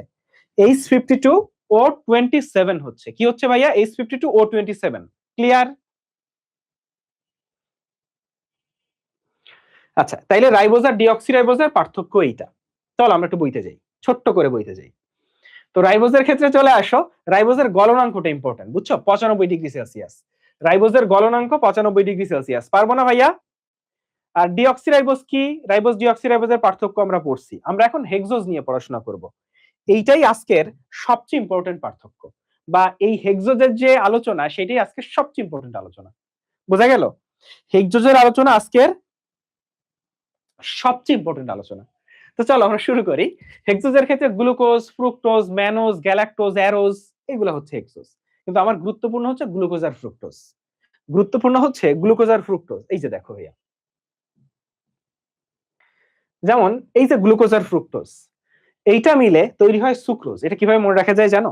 দেখো, গ্লুকোজের জি আর ফ্রুক্টোজের হচ্ছে এফ, জিএফ। আর সুক্রোজ মানে হচ্ছে চিনি। তো যখন নতুন নতুন একটা সম্পর্ক থাকে, নতুন নতুন কারো জিএফ হয়, তখন কিন্তু সম্পর্কটা চিনির মতোই মিষ্টি হয়। হ্যাঁ, পরবর্তীতে কি হয় সেই আলোচনা তো পরের আলোচনা, সেই আলোচনা আমরা না যাই। তবে জিএফ যদি নতুন হয় তাহলে সে কিন্তু চিনির মতোই মিষ্টি হয়। তাহলে গ্লুকোজ আর ফ্রুক্টোজ বা জিএফ থেকে তৈরি হয় চিনি বা সুক্রোজ। জিএফ থেকে তৈরি হয় চিনি বা সুক্রোজ। বুঝলা? এখন আসো আমরা একটু গ্লুকোজ নিয়ে পড়াশোনা করব। গ্লুকোজ কি জিনিস? গ্লুকোজ আমরা প্রায় বলি গ্লুকোজ। গ্লুকোজকে বাজারে ওই যে ডেক্সট্রোজ নামে কিনতে পাওয়া যায়। কি নামে? ডেক্সট্রোজ। ডেক্সট্রোজ। চলো আমরা একটু ছোট্ট করে একটু আমরা আলাদা করে চার্ট আকারে লিখছি, সেটা একটু দেখে আসো। এই যে গ্লুকোজ আর ফ্রুক্টোজের পার্থক্য আছে, এই পার্থক্য আকারে আগে পড়ে ফেলবা, তাহলে দেখবা যে জিনিসটা অনেক ইজি হয়ে গেছে। দুইটাই কিন্তু আমার হেক্সোজ। গ্লুকোজ হচ্ছে এটা বাজারে ডেক্সট্রোজ নামে কিনতে পাওয়া যায়, আর ফ্রুক্টোজকে বলে লেভুলোজ। এরপরে আসো, তোমরা কি জানো গ্লুকোজকে প্রাণীর ট্রান্সলোকেটেড সুগার বলে? মানে কি? মানে ধরো এক জায়গা থেকে আরেক জায়গায় খাবার যায় না, আমাদের বডির কি হিসেবে যায়? গ্লুকোজ হিসেবে যায়। প্রাণীর ট্রান্সলোকেটেড সুগার মানে আমাদের বডির এক জায়গা থেকে আরেক জায়গায় এটা গ্লুকোজ হিসেবে ট্রান্সফার হয়। এই জন্য বলা হয় প্রাণীর ট্রান্সলোকেটেড সুগার গ্লুকোজ। বা এটা কিসের মাধ্যমে যায়? রক্তের মাধ্যমে যায়। ফলে আমাদের ব্লাড সুগার বললে সেটাও গ্লুকোজ। আর গ্লুকোজ থাকে আঙুরে, আঙুরে থাকে গ্লুকোজ। এই জন্য গ্লুকোজকে বলে গ্রেপ সুগার। তাহলে গতে গ্লুকোজ, গতে গ্রেপ সুগার। তাহলে ফ্রুক্টোজকে কি বলে জানো? Fruit sugar. কারণ ফলে থাকে, ফলে গ্লুকোজও থাকে, তাহলে ফলে ম্যাক্সিমাম থাকে সুক্রোজ, সুক্রোজ বেশি থাকে, তাই ফ্রুক্টোজকে ফ্রুট সুগার বলে। আচ্ছা তাইলে বলো তো সুগার ক্যান সুগার বা ইক্ষু চিনি কোনটাকে বলে? অবশ্যই সুক্রোজকে। তাহলে শতে সুক্রোজ, শতে সুগার ক্যান সুগার, গতে গ্লুকোজ, গতে গ্রেপ সুগার, আর ফতে ফ্রুক্টোজ, ফতে ফ্রুট সুগার। এখন আসো, সালোক সংশ্লেষণ প্রক্রিয়া কি তৈরি হয়? আমরা দেখছি গ্লুকোজ তৈরি হয়, কিন্তু সালোক সংশ্লেষণ প্রক্রিয়ায় ফ্রুক্টোজ কিন্তু মানে ডিরেক্ট গ্লুকোজটা তৈরি হয়, কিন্তু ফ্রুক্টোজটা ডিরেক্ট তৈরি হয় না, পরে ফ্রুক্টোজ যে তৈরি হয়। আচ্ছা এখন আসো, শ্বসন শুরু হয় কই থেকে? গ্লুকোজ থেকে। গ্লুকোজ ভেঙেই শক্তি তৈরি হয়, কিন্তু শ্বসনে গ্লুকোজ থেকে ফ্রুক্টোজটা তৈরি হয়। মানে শ্বসনের প্রাথমিক পদার্থ বা শ্বসন শুরু হয় গ্লুকোজ থেকে, বা সালোক সংশ্লেষণে যেটা তৈরি হয় সেটা ডিরেক্ট গ্লুকোজ। আর ফ্রুক্টোজটা হচ্ছে ডিরেক্ট হয় না, ইনডিরেক্ট ওয়েতে হয়। আর রিং স্ট্রাকচারটা হচ্ছে পাইরানোজ আর এটা ফিউরানোজ। এদের গঠনটা বা স্ট্রাকচারটা একটা পাইরানোজ আর একটা হচ্ছে ফিউরানোজ। কি বলছি? স্ট্রাকচারটা হচ্ছে একটা পাইরানোজ ধরনের আর একটা ফিউরানোজ ধরনের, একটা পাইরানোজ ধরনের আর একটা হচ্ছে ফিউরানোজ ধরনের। ক্লিয়ার? আচ্ছা, তাইলে এইটা হচ্ছে গ্লুকোজ আর ফ্রুক্টোজের একটা পার্থক্য। তারপরে চলো আমরা একটু আরেকটু ডিটেইলসে তো পড়তেই হবে। তাহলে তুমি জানো যে এই যে গ্লুকোজ, এটা কিন্তু একটা রিডিউসিং সুগার। গ্লুকোজ একটা রিডিউসিং সুগার। আচ্ছা রিডিউসিং সুগার না কোনটা? সুক্রোজ। সুক্রোজ কিন্তু রিডিউসিং সুগার না, গ্লুকোজ রিডিউসিং সুগার। তাইলে দেখো ফল মধুতে গ্লুকোজ থাকে, ফল মধুতে সুক্রোজও থাকে, কিন্তু সুক্রোজটা একটু বেশি থাকে, তাই ফ্রুক্টোজ মানে ফ্রুট সুগার বলা হয়। সরি, মানে ফল মধুতে গ্লুকোজ থাকে, আবার ফল মধুতে ফ্রুক্টোজও থাকে, কিন্তু ফ্রুক্টোজটা বেশি থাকার জন্য ফ্রুক্টোজকে ফ্রুট সুগার বলে। আর গ্লুকোজকে গ্রেপ সুগার বলে, কারণ আঙুরে প্রায় 12 থেকে 30% গ্লুকোজ থাকে, আঙুরে গ্লুকোজটাই সবচেয়ে বেশি, এই জন্য গ্লুকোজকে বলা হয় গ্রেপ সুগার। গেল শ্বসনের প্রাথমিক পদার্থ মানে শ্বসন শুরু হয় কই থেকে? গ্লুকোজ থেকে। গ্লুকোজ ভেঙেই পাইরুভিক অ্যাসিড তৈরি হয়, সেখান থেকে অ্যাসিটাইল কোয়ে তৈরি হয়, তাই না? শ্বসন আমরা জানি। তাহলে শ্বসনের প্রাথমিক পদার্থ গ্লুকোজ। এখন গ্লুকোজ জিনিসটা হচ্ছে সহজ ভাষায় খুব মিষ্টি একটা জিনিস, এবং কাইন্ড অফ গ্লুকোজ থেকে তৈরি হয় কি? সুক্রোজ। ফলে চিনির সাথে মিল আছে। কার সাথে? গ্লুকোজ থেকে তৈরি হয় সুক্রোজ, মানে চিনি। তাহলে চিনির সাথে মিল আছে। চলো দেখি। সাদা দানাদার, হ্যাঁ, সাদা মিষ্টি, পানিতে দ্রবণীয়। তাহলে কি বলো, চিনির সাথে মিল আছে না? চিনির বৈশিষ্ট্য দেখতেছি না এখানে। অ্যালকোহলে সামান্য দ্রবণীয় আর ইথারে অদ্রবণীয়। সাধারণত এটাই কমন বৈশিষ্ট্য। যারা পানিতে দ্রবণীয় হয় তারা অ্যালকোহলে সামান্য দ্রবণীয় হয় আর ইথারে অদ্রবণীয় হয়। এখন একটা জিনিস বলি, আচ্ছা বলো তো, অ্যালকোহলকে যদি আমি একটু গরম করি, উত্তপ্ত করি, হিট দিই, তাহলে ও কি অ্যালকোহলে দ্রবণীয় হবে? হ্যাঁ, আরো বেশি দ্রবণীয় হবে। অ্যালকোহল আমি যদি বলি যে উত্তপ্ত অ্যালকোহলে বা গরম অ্যালকোহলে, ওকে দ্রবণীয় বলা যায়। মানে গরম করলে দ্রবণীয়তা বাড়ে, তাপমাত্রা বাড়লে দ্রবণীয়তা বাড়ে। এই জন্য উত্তপ্ত অ্যালকোহল বললে ওর দ্রবণীয়তা বাড়বে। এখন আচ্ছা, কথা কি বোঝা গেছে? এখন চলে আসো গ্লুকোজের ব্যবহার কি। ভাইয়া, গ্লুকোজ হচ্ছে শক্তিবর্ধক, এনার্জি দেয়। কি দেয়? ওই যে গ্লাক্সোজ ডি বাজারে কিনতে পাওয়া যায়, ওই যে বিভিন্ন মুদি দোকানে ছোট ছোট স্যাসেট আকারে পাওয়া যায়, 10 টাকার বিভিন্ন প্যাকেট পাওয়া যায়, পানি দিয়ে গুলা দিয়ে খেয়ে ফেলতে হয়, এনার্জি দেয়। ঠিক আছে? তাইলে এইটা কি কাজ করে এটা বুঝে বুঝে, যে এটা হচ্ছে রোগীর ওষুধ হিসেবে, মানে মেইন কথা হচ্ছে এনার্জি, মানে একটা এনার্জি আমরা পাই, এই যে দ্রুত শক্তি যোগায়, মানে ওষুধ হিসেবে কি করে? দ্রুত শক্তি যোগায়। আচ্ছা, এরপরে ফল সংরক্ষণে ব্যবহৃত হয়, ফল সংরক্ষণ। এরপরে আসো ক্যালসিয়াম গ্লুকোনেট হিসেবে ওষুধ শিল্পে। তাইলে আমরা তিনটা বৈশিষ্ট্য পড়ছি, একটা হচ্ছে ওষুধ হিসেবে শক্তি যোগায়, ফল সংরক্ষণ, ওষুধ শিল্পে ক্যালসিয়াম গ্লুকোনেট। এরপরে আসো ভিটামিন সি তৈরি করার জন্য, ভিটামিন সি তৈরি করার জন্য। তাহলে একটু আগে দেখলাম ফল সংরক্ষণে আর ভিটামিন সি। এরপরে সরবিটল তৈরি, দেখো সি, সি দিয়ে দন্তীয় স দিয়ে কি সরবিটল না? আরেকটা জিনিস গ্লাইকোলাইসিস, গ্লাইকোলাইসিস মানে কি বলো? গ্লাইকোলাইসিস মানে কি তোমরা কি বলতে পারবা? গ্লাইকোলাইসিসে কি থেকে কি তৈরি হয়? গ্লাইকোলাইসিসে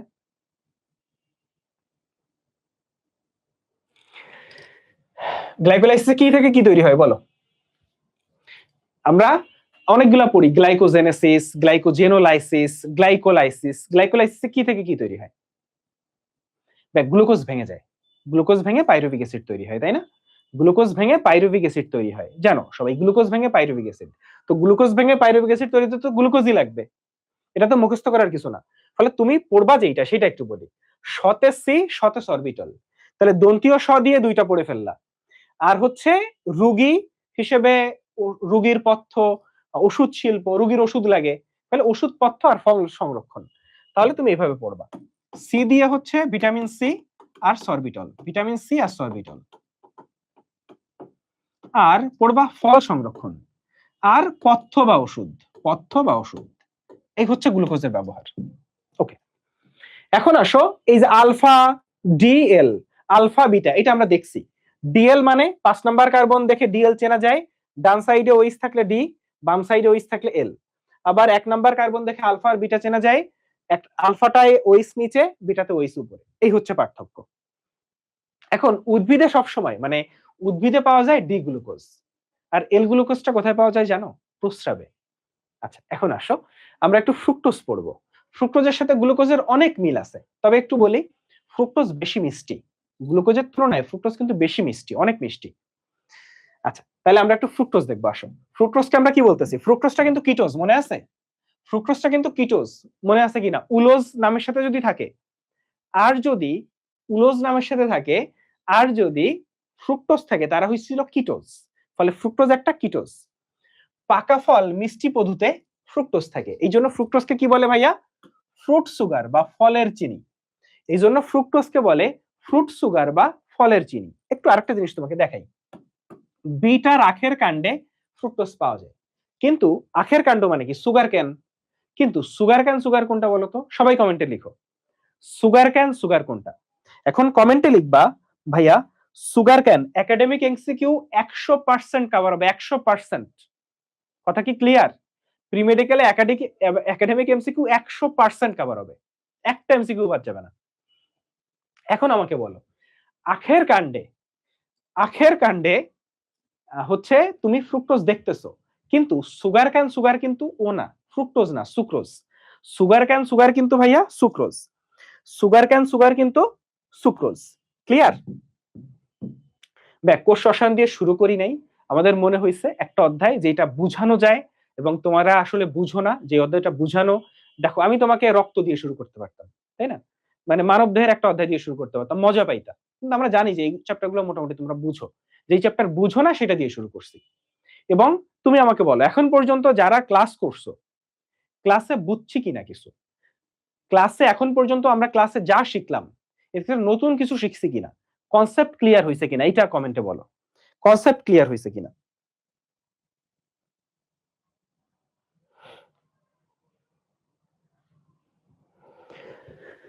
ঠিক আছে ভাইয়া, তাইলে ফ্রুক্টোজের বৈশিষ্ট্য দেখো ভাইয়া। ফ্রুক্টোজটাও কি চিনির মতো, কারণ গ্লুকোজ আর ফ্রুক্টোজ থেকে তৈরি হয় চিনি বা সুক্রোজ। ফলে দেখো, এটাও সাদা, দানাদার, স্ফটিকাকার মিষ্টি জাতীয় পদার্থ। এইটাও পানিতে দ্রবণীয়, গরম অ্যালকোহলে দ্রবণীয়। আমি তোমাকে বলছিলাম না, যদি নর্মাল অ্যালকোহল হয় গ্লুকোজ ফ্রুক্টোজ সামান্য দ্রবণীয় হবে, কিন্তু গরম অ্যালকোহল হইলে ওরা পুরো দ্রবণীয় হবে। জিনিসটা কি বোঝা গেছে? তাহলে গ্লুকোজ আর ফ্রুক্টোজ একটার আইসোমার। এখন গ্লুকোজের মিষ্টতা হচ্ছে, দেখো গ্লুকোজের মিষ্টতা 74 আর ফ্রুক্টোজের মিষ্টতা 173, মানে মিষ্টতা অনেক বেশি। এই জন্য যদি তোমাকে বলে মিষ্টি তৈরি করতে, কি দিয়ে মিষ্টি তৈরি করবা, গ্লুকোজ না ফ্রুক্টোজ বলো? ফ্রুক্টোজ দিয়ে মিষ্টি বানাবা। দেখো, এই যে মিষ্টান্ন জাতীয় জিনিস তৈরি করার জন্য ফ্রুক্টোজ, ঠিক আছে। আর সুক্রোজ বা চিনিকে বিশ্লেষণ করলে গ্লুকোজ আর ফ্রুক্টোজ পাওয়া যায়। এই তো, তাহলে মিষ্টি তৈরিতে কোনটা? ফ্রুক্টোজ, কারণ ফ্রুক্টোজের মিষ্টতা অনেক বেশি। আর গ্লুকোজের ব্যবহার কি কি ছিল একটু কমেন্টে লিখো তো, একটু কমেন্টে লিখবা যে গ্লুকোজের ব্যবহার কি কি ছিল, বলো গ্লুকোজের ব্যবহার কি কি ছিল। গ্লুকোজের ব্যবহার কি কি ছিল বলো। এখন আমরা গ্লুকোজ আর ফ্রুক্টোজের পার্থক্য পড়বো, এটা আমরা পড়ছি অলরেডি ওই যে নোট থেকে। এখন আসো, আরো কিছু আছে, যেমন ম্যানোজ, এরপর গ্যালাক্টোজ। এই যে ম্যানোজ গ্যালাক্টোজ এগুলা হেক্সোজ, শুধু নাম পড়বা আর কিচ্ছু না। ম্যানোজ গ্যালাক্টোজের যে নাম পড়ছো এটাই আমি অনেক খুশি। এখন এই মিষ্টতাটা দেখি, কে কতটুকু মিষ্টি। তো দেখো ভাইয়া, গ্লুকোজ হচ্ছে 74, ফ্রুক্টোজ 173, দুইটা মিলে কি হয় সুক্রোজ, সুক্রোজ হচ্ছে 100। তাহলে গ্লুকোজ 74, ফ্রুক্টোজ 173, দুইটা মিলে সুক্রোজ, সুক্রোজ 100, সুক্রোজ একবারে কাটায় কাটায় 100, বুঝছো? এখন আসো, ল্যাকটোজ 16। আচ্ছা, আমরা বলি না পড়ায় অনেক ল্যাকিংস আছে, ল্যাকিংস মানে কি, অনেক গ্যাপ আছে, কম আছে পড়া। তাহলে ল্যাকটোজ হচ্ছে কম, দেখছো মাত্র 16। আর ম্যালটোজ, ম্যালটোজ মানে কি, মেলা পড়তে হবে। হ্যাঁ, ধরো 32, 16 ডাবল, মানে প্রায় ডাবল পড়াশোনা করা লাগবে যদি চান্স পাইতে চাও। তাহলে মেলা, ম্যালটোজ হচ্ছে মল্টোজ, মেলা পড়তে হবে, ডাবল পড়তে হবে। ল্যাকটোজ মাত্র 16, আর যে মেলা পড়ে তার 32 পড়তে হবে। আর স্যাকারিন হচ্ছে 500। এই স্যাকারিন জিনিসটা কিন্তু ক্ষতিকর। আমি যখন খুব ছোট ছিলাম তখন বাজারে ওই যে দাদুর সাথে বাজারে যাইতাম, তো বাজারে গেলে ওই যে বরফ এরকম ঘষে ঘষে ঘষে ঘষে বরফ বিক্রি করতো, এবং ওই বরফের মধ্যে এক ফোঁটা স্যাকারিন দিত, এত মিষ্টি হয়ে যাইতো। তো স্যাকারিন কিন্তু খাওয়া উচিত না। তো স্যাকারিনের মিষ্টতা হচ্ছে 500, যেটা সুক্রোজের বা চিনির মিষ্টতার তুলনায় 5 গুণ বেশি, জাস্ট ইমাজিন। আর মনালেলিন আছে 2000, মনালেলিন আছে 2000। ভাইয়া, হেক্সোস পর্যন্ত পড়লাম, হেপ্টোস কারা, 7টা কার্বন, সেডো হেপ্টোলোস, শুধু নাম পড়ছো এনাফ, আর কিছু লাগবে না। আমরা এখন যেটা দেখবো সেটা হচ্ছে ডাইস্যাকারাইড। আমরা এখন যেটা দেখবো, আজকে আমরা ডাইস্যাকারাইড পর্যন্ত পড়বো। একটু বলি যে আমাদের ক্লাসটা এভাবে ভাগ করা, যে ডাইস্যাকারাইড বা অলিগোস্যাকারাইড পর্যন্ত, পলিস্যাকারাইড থেকে শুরু করে প্রোটিন পর্যন্ত হচ্ছে সেকেন্ড ক্লাস, এবং লাস্ট ক্লাস হচ্ছে লিপিড এবং এনজাইম। তো এটা হচ্ছে মোটামুটি 3টা ক্লাসের স্লট থাকে। ফলে আজকে হচ্ছে পলিস্যাকারাইডের আগে পর্যন্ত আমাদের ক্লাস, এবং খুব বেশি পড়া বাকি নেই, আমরা শেষের দিকে চলে আসছি। এবং আমরা আসলে এই অধ্যায়ে, ঠিক আছে,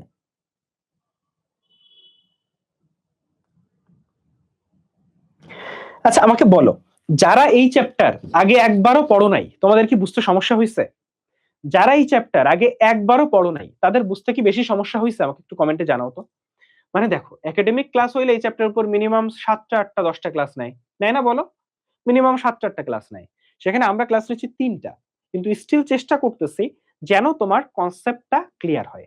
এবং মোটামুটি আমরা বুঝতে পারছি না একটু জানাও, যারা আগে ক্লাস করো নাই এই চ্যাপ্টারের,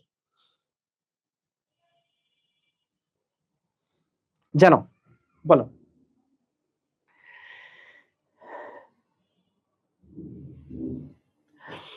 আচ্ছা, একজন বলছে যে ভাই ডিসকাউন্ট অ্যাভেলেবেল কিনা। ভাইয়া 8 আগস্ট পর্যন্ত আমাদের প্রি মেডিকেল কোর্সের ফি কখনোই 5,990 টাকার নিচে নামে নাই। তো গতকাল তোমরা এক্সাম দিতে পারো নাই, তার জন্য ক্ষতিপূরণ হিসেবে আমরা 8 আগস্ট পর্যন্ত 5,490 টাকা রাখছি। এইটা মানে এই ফিটা 8 আগস্ট পর্যন্ত এই ফিটা থাকবে, ঠিক আছে?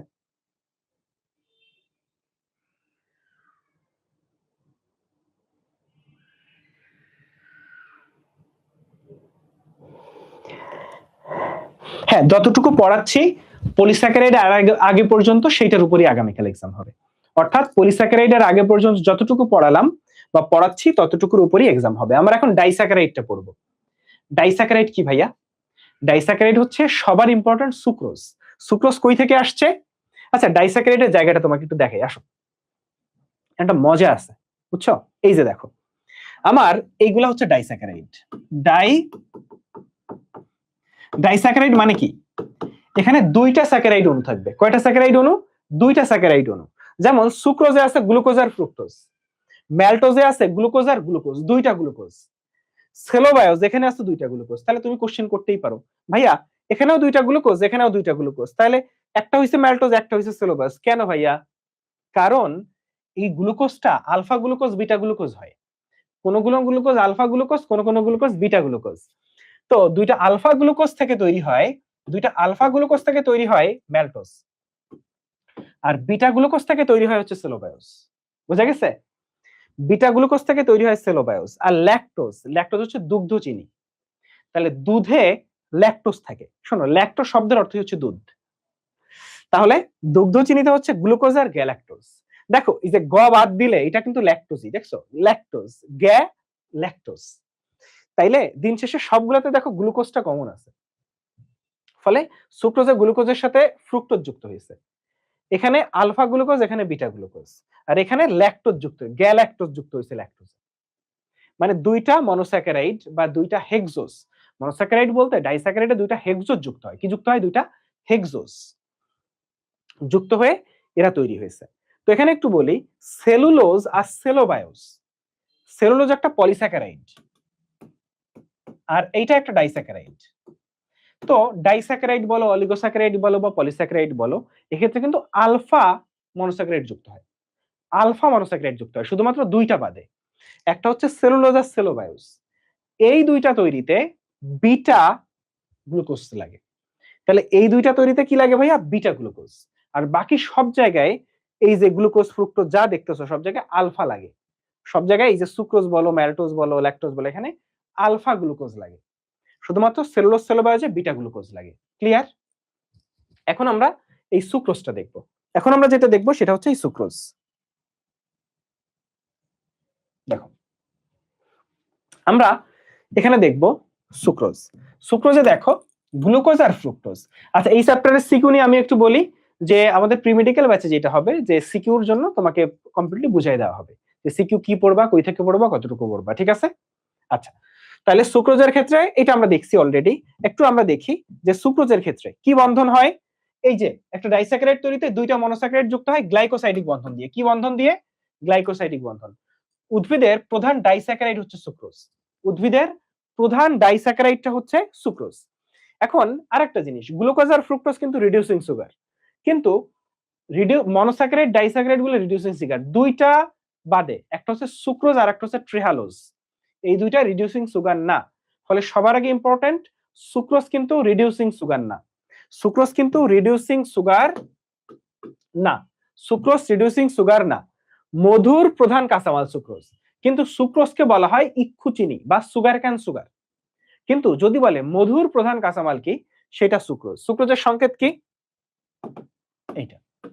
আর আরেকটা জিনিস, পাতায় প্রস্তুত কার্বোহাইড্রেট সুক্রোজ হিসেবে বিভিন্ন অঙ্গে যায়। অর্থাৎ তোমরা জানো যে মানে সালোক সংশ্লেষণ হয় না, সালোক সংশ্লেষণে কি তৈরি হয় বলতো? পাতায় পাতায় সালোক সংশ্লেষণে গ্লুকোজ তৈরি হয়, কিন্তু গ্লুকোজ হিসেবে সে কিন্তু গাছের এক জায়গা থেকে আরেক জায়গায় যায় না, সে গ্লুকোজ থেকে সুক্রোজে কনভার্ট হয়, তারপর সুক্রোজ হিসেবে বিভিন্ন অংশে যায়। তাহলে আমি যদি বলি যে উদ্ভিদের ট্রান্সলোকেটেড সুগার কোনটা, মানে উদ্ভিদের ট্রান্সলোকেটেড মানে উদ্ভিদের দেহের এক অংশ থেকে আরেক অংশে কি যায়? সুক্রোজ যায়। তাহলে উদ্ভিদের ট্রান্সলোকেটেড সুগার কোনটা? সুক্রোজ। আবার বলি, উদ্ভিদের ট্রান্সলোকেটেড সুগার কোনটা? উদ্ভিদের ট্রান্সলোকেটেড সুগার কোনটা? অবশ্যই সেটা সুক্রোজ। উদ্ভিদের ট্রান্সলোকেটেড সুগার হচ্ছে সুক্রোজ। এখন আখের রসে 15% সুক্রোজ থাকে, আর ইক্ষু চিনি কোনটা? সুক্রোজ। আখের রসে 15% সুক্রোজ থাকে, আখের রসে 15% সুক্রোজ থাকে। তাইলে আমরা কি বলি? ইক্ষু চিনি কোনটাকে বলি? সুক্রোজ। তাহলে একটা জিনিস তোমার বলি, সুক্রোজ মানে তো চিনি, তাহলে মিষ্টি তৈরি করে কি দিয়ে যদি জিজ্ঞেস করে? দুইটা জিনিস দিয়ে মিষ্টি তৈরি করে, একটা হচ্ছে চিনি বা সুক্রোজ, আর একটা হচ্ছে ফ্রুক্টোজ। গ্লুকোজ দিয়ে নরমালি মিষ্টি তৈরি করে না, তাহলে সুক্রোজ আর ফ্রুক্টোজ দিয়ে মিষ্টি তৈরি করে, বুঝছো?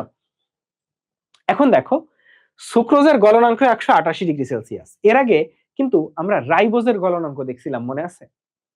রাইবোজের গলনাঙ্ক কত ডিগ্রি সেলসিয়াস দেখছিলাম? যদি মনে থাকে কমেন্ট করো। রাইবোজের গলনাঙ্ক কত ডিগ্রি সেলসিয়াস দেখছিলাম? যদি মনে থাকে কমেন্ট করো। তো এখানে আমরা যেটা দেখতেছি, সুক্রোজের যে গলনাঙ্ক সেটা হচ্ছে 188°C। সুক্রোজের গলনাঙ্ক হচ্ছে ভাইয়া, সুক্রোজের গলনাঙ্ক হচ্ছে 188°C। আচ্ছা, দেখছো, গ্লুকোজ আর ফ্রুক্টোজ থেকে তৈরি হয় সুক্রোজ, আবার সুক্রোজকে ভাঙলেও পাওয়া যায় গ্লুকোজ আর ফ্রুক্টোজ। আচ্ছা, তাহলে দেখো আমরা একটু দেখি, এই যে দেখো, মিষ্টি তৈরিতে কোনটা লাগে? এই সুক্রোজ লাগে। এছাড়া অক্সালিক অ্যাসিড তৈরিতে আর স্বচ্ছ সাবান তৈরিতে, তাহলে মিষ্টির সাথে আর দুইটা এক্সট্রা আছে সুক্রোজের ব্যবহার, একটা হচ্ছে স্বচ্ছ সাবান আর একটা অক্সালিক অ্যাসিড। তো একটু বলি, স্বচ্ছ সাবান কি জিনিস? তোমরা কি কসকো সাবানের নাম শুনছো? কসকো সাবান গুগলে সার্চ দিয়ে দেখতে পারো। মানে এই সাবানগুলা না নরমালি ক্ষয় হয় না, এই জন্য বিভিন্ন রেস্টুরেন্টে এই কসকো সাবান দেয়। মানে নরমালি একটা তোমাকে যদি লাক্স সাবান দেওয়া হয় বা কোনো সাবান দেওয়া হয়, তাহলে প্রচন্ড পানিতে ভিজানো থাকলে খুব দ্রুত শেষ হয়ে যায়, কিন্তু কসকো সাবান এটা খুব দ্রুত শেষ হয় না। তো কসকো সাবান হচ্ছে একটা স্বচ্ছ সাবান। তো এই স্বচ্ছ সাবান তৈরিতে সুক্রোজ লাগে। হ্যাঁ, স্বচ্ছ সাবান তৈরিতে সুক্রোজ লাগে। এখন আমরা সুক্রোজ তো পড়া শেষ, সুক্রোজ পড়া শেষ হলে আমাদের আসলে এই অধ্যায়টা শেষ। এরপরে যা আছে খুদাই।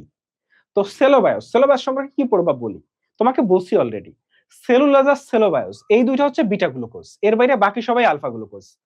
তাহলে সেলুলোজ আর সেলোবায়োস হচ্ছে বিটা গ্লুকোজ, দেখছো, বিটা গ্লুকোজ। এর বাইরে আমরা বলছি যে ডাইস্যাকারাইড গুলার মধ্যে দুইটা রিডিউসিং সুগার না, একটা হচ্ছে সুক্রোজ আর একটা হচ্ছে ট্রেহালোজ। তো ট্রেহালোজ আমাদের বইয়ের আলোচনায় নাই, শুধু নামটা মনে রাখো। তো সেলোবায়োস হচ্ছে কোষ প্রাচীরের একটা উপাদান, মানে সুক্রোজ হচ্ছে, সরি, আমাদের সেলুলোজ হচ্ছে কোষ প্রাচীরের মেইন উপাদান। কোষ প্রাচীরে কত পার্সেন্ট সেলুলোজ থাকে জানো? 40%-এর মতো। কোষ প্রাচীরে সেলুলোজ থাকে 40%-এর মতো। কোষ প্রাচীরের প্রধান উপাদান সেলুলোজ। সেলোবায়োজও আরো একটা উপাদান। শেষ। আর ম্যালটোজ নিয়ে যেটা পড়বা একটা লাইন, যেটা একটা আংশিক রিডিউসিং সুগার, এই একটা লাইন। মানে নরমালি ডাইস্যাকারাইড গুলা কি রিডিউসিং সুগার, রিডিউসিং সুগার না দুইটা, সুক্রোজ আর ট্রেহালোজ। আর একজন আছে আংশিক রিডিউসিং, সে হচ্ছে ম্যালটোজ। একজন আছে আংশিক রিডিউসিং, সে হচ্ছে ম্যালটোজ। এখন অলিগোস্যাকারাইড কি ভাইয়া? অলিগোস্যাকারাইড আমি জানি অল্প, অলিগো মানে অল্প, তাহলে অল্প কয়েকটা স্যাকারাইড। কয়টা স্যাকারাইড থাকে অলিগোতে? 3টা থেকে 10টা। কয়টা স্যাকারাইড থাকে? 3টা থেকে 10টা। যদি 3টা থাকে আমরা কি বলি? ট্রাইস্যাকারাইড। 3টা থাকলে আমরা বলি, দেখো 3টা যদি থাকে তাইলে আমরা বলি এটাকে ট্রাইস্যাকারাইড। দেখো ভাইয়া, যেমন র্যাফিনোজ। এখন অলরেডি আমরা ট্রাইস্যাকারাইডের সংকেত কি হবে সেটা আমরা পড়ে ফেলছি, পারি না আমরা? বলতো সংকেত। 3টা স্যাকারাইড হলে 3 দিয়ে গুণ দিতে হয়, এই যে 3টা C6H12O6 কে 3 দিয়ে গুণ দিতে হয়। সেখান থেকে 3টা স্যাকারাইড হলে 2টা পানি অণু বাদ যায়, 2টা পানি মানে H4O2। তাহলে 3 দিয়ে C6H12O6 কে গুণ দিয়ে যদি 2টা পানি বাদ দিয়ে দাও, তাহলে তুমি এই সংকেতটা পাবা।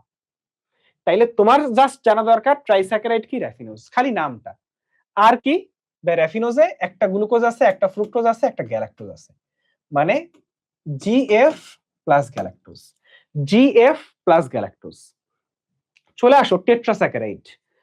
টেট্রাস্যাকারাইড হচ্ছে 4টা, তাহলে 4টা স্যাকারাইড হইলে সেখানে হচ্ছে আমার এই যে এখানে স্টাকিওজ আছে, স্কার্ডোজ আছে, তো 4টা স্যাকারাইড হলে 3টা পানি বাদ যাবে, আমরা অলরেডি জানি, তাহলে সংকেত কি হইতে পারে, তাহলে স্টাকিওজ স্কার্ডোজ। তাহলে 3টা হইলে র্যাফিনোজে একটা গ্লুকোজ একটা ফ্রুক্টোজ একটা গ্যালাক্টোজ, আর এখানে আছে একটা গ্লুকোজ একটা ফ্রুক্টোজ আর 2টা গ্যালাক্টোজ। পার্থক্য দেখছো? স্কাটিওজে জাস্ট এখানে একটা গ্যালাক্টোজ এখানে 2টা গ্যালাক্টোজ, আর পেন্টাস্যাকারাইড শুধু একটা নাম ভার্বাকোজ। এবং এটা সংকেত কিন্তু তোমরা বের করছো, এটা সংকেত কিন্তু বের করতে দিছিলাম তোমাদের এবং তোমরা বেরও করছো, তাই না? তাহলে পেন্টাস্যাকারাইড হচ্ছে ভার্বাকোজ, এটা সংকেত তোমরা বের করছো। মনে আছে ওই যে C30 S52 ও হচ্ছে 26, মনে আছে? আচ্ছা, ভার্বাকোজ এইটা। তাইলে এই পেন্টাস্যাকারাইড শুধু নামগুলা পড়লেই হচ্ছে। আর স্টাকিওজটা কি কি আছে? গ্লুকোজ ফ্রুক্টোজ 2টা গ্যালাক্টোজ, আর র্যাফিনোজে কি আছে? গ্লুকোজ ফ্রুক্টোজ একটা গ্যালাক্টোজ। এই তাহলে এইটা আমাদের শেষ হইল।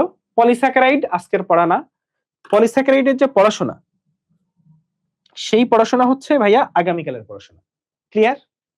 তাহলে পলিস্যাকারাইড থেকে শুরু করে, এবং একটা জিনিস খেয়াল করো, আমি যদি এই জিনিসটা এই নোটটা তোমার জন্য গোছাই নিয়ে না আসতাম, এই জিনিসগুলো আগে থেকে লিখে নিছি, আমি যদি ক্লাসের আগে আমার 1 ঘন্টা সময় লাগছে, কিন্তু আমি আগে থেকে লেখার কারণে ক্লাস মিনিমাম 30 মিনিট শর্ট হয়েছে।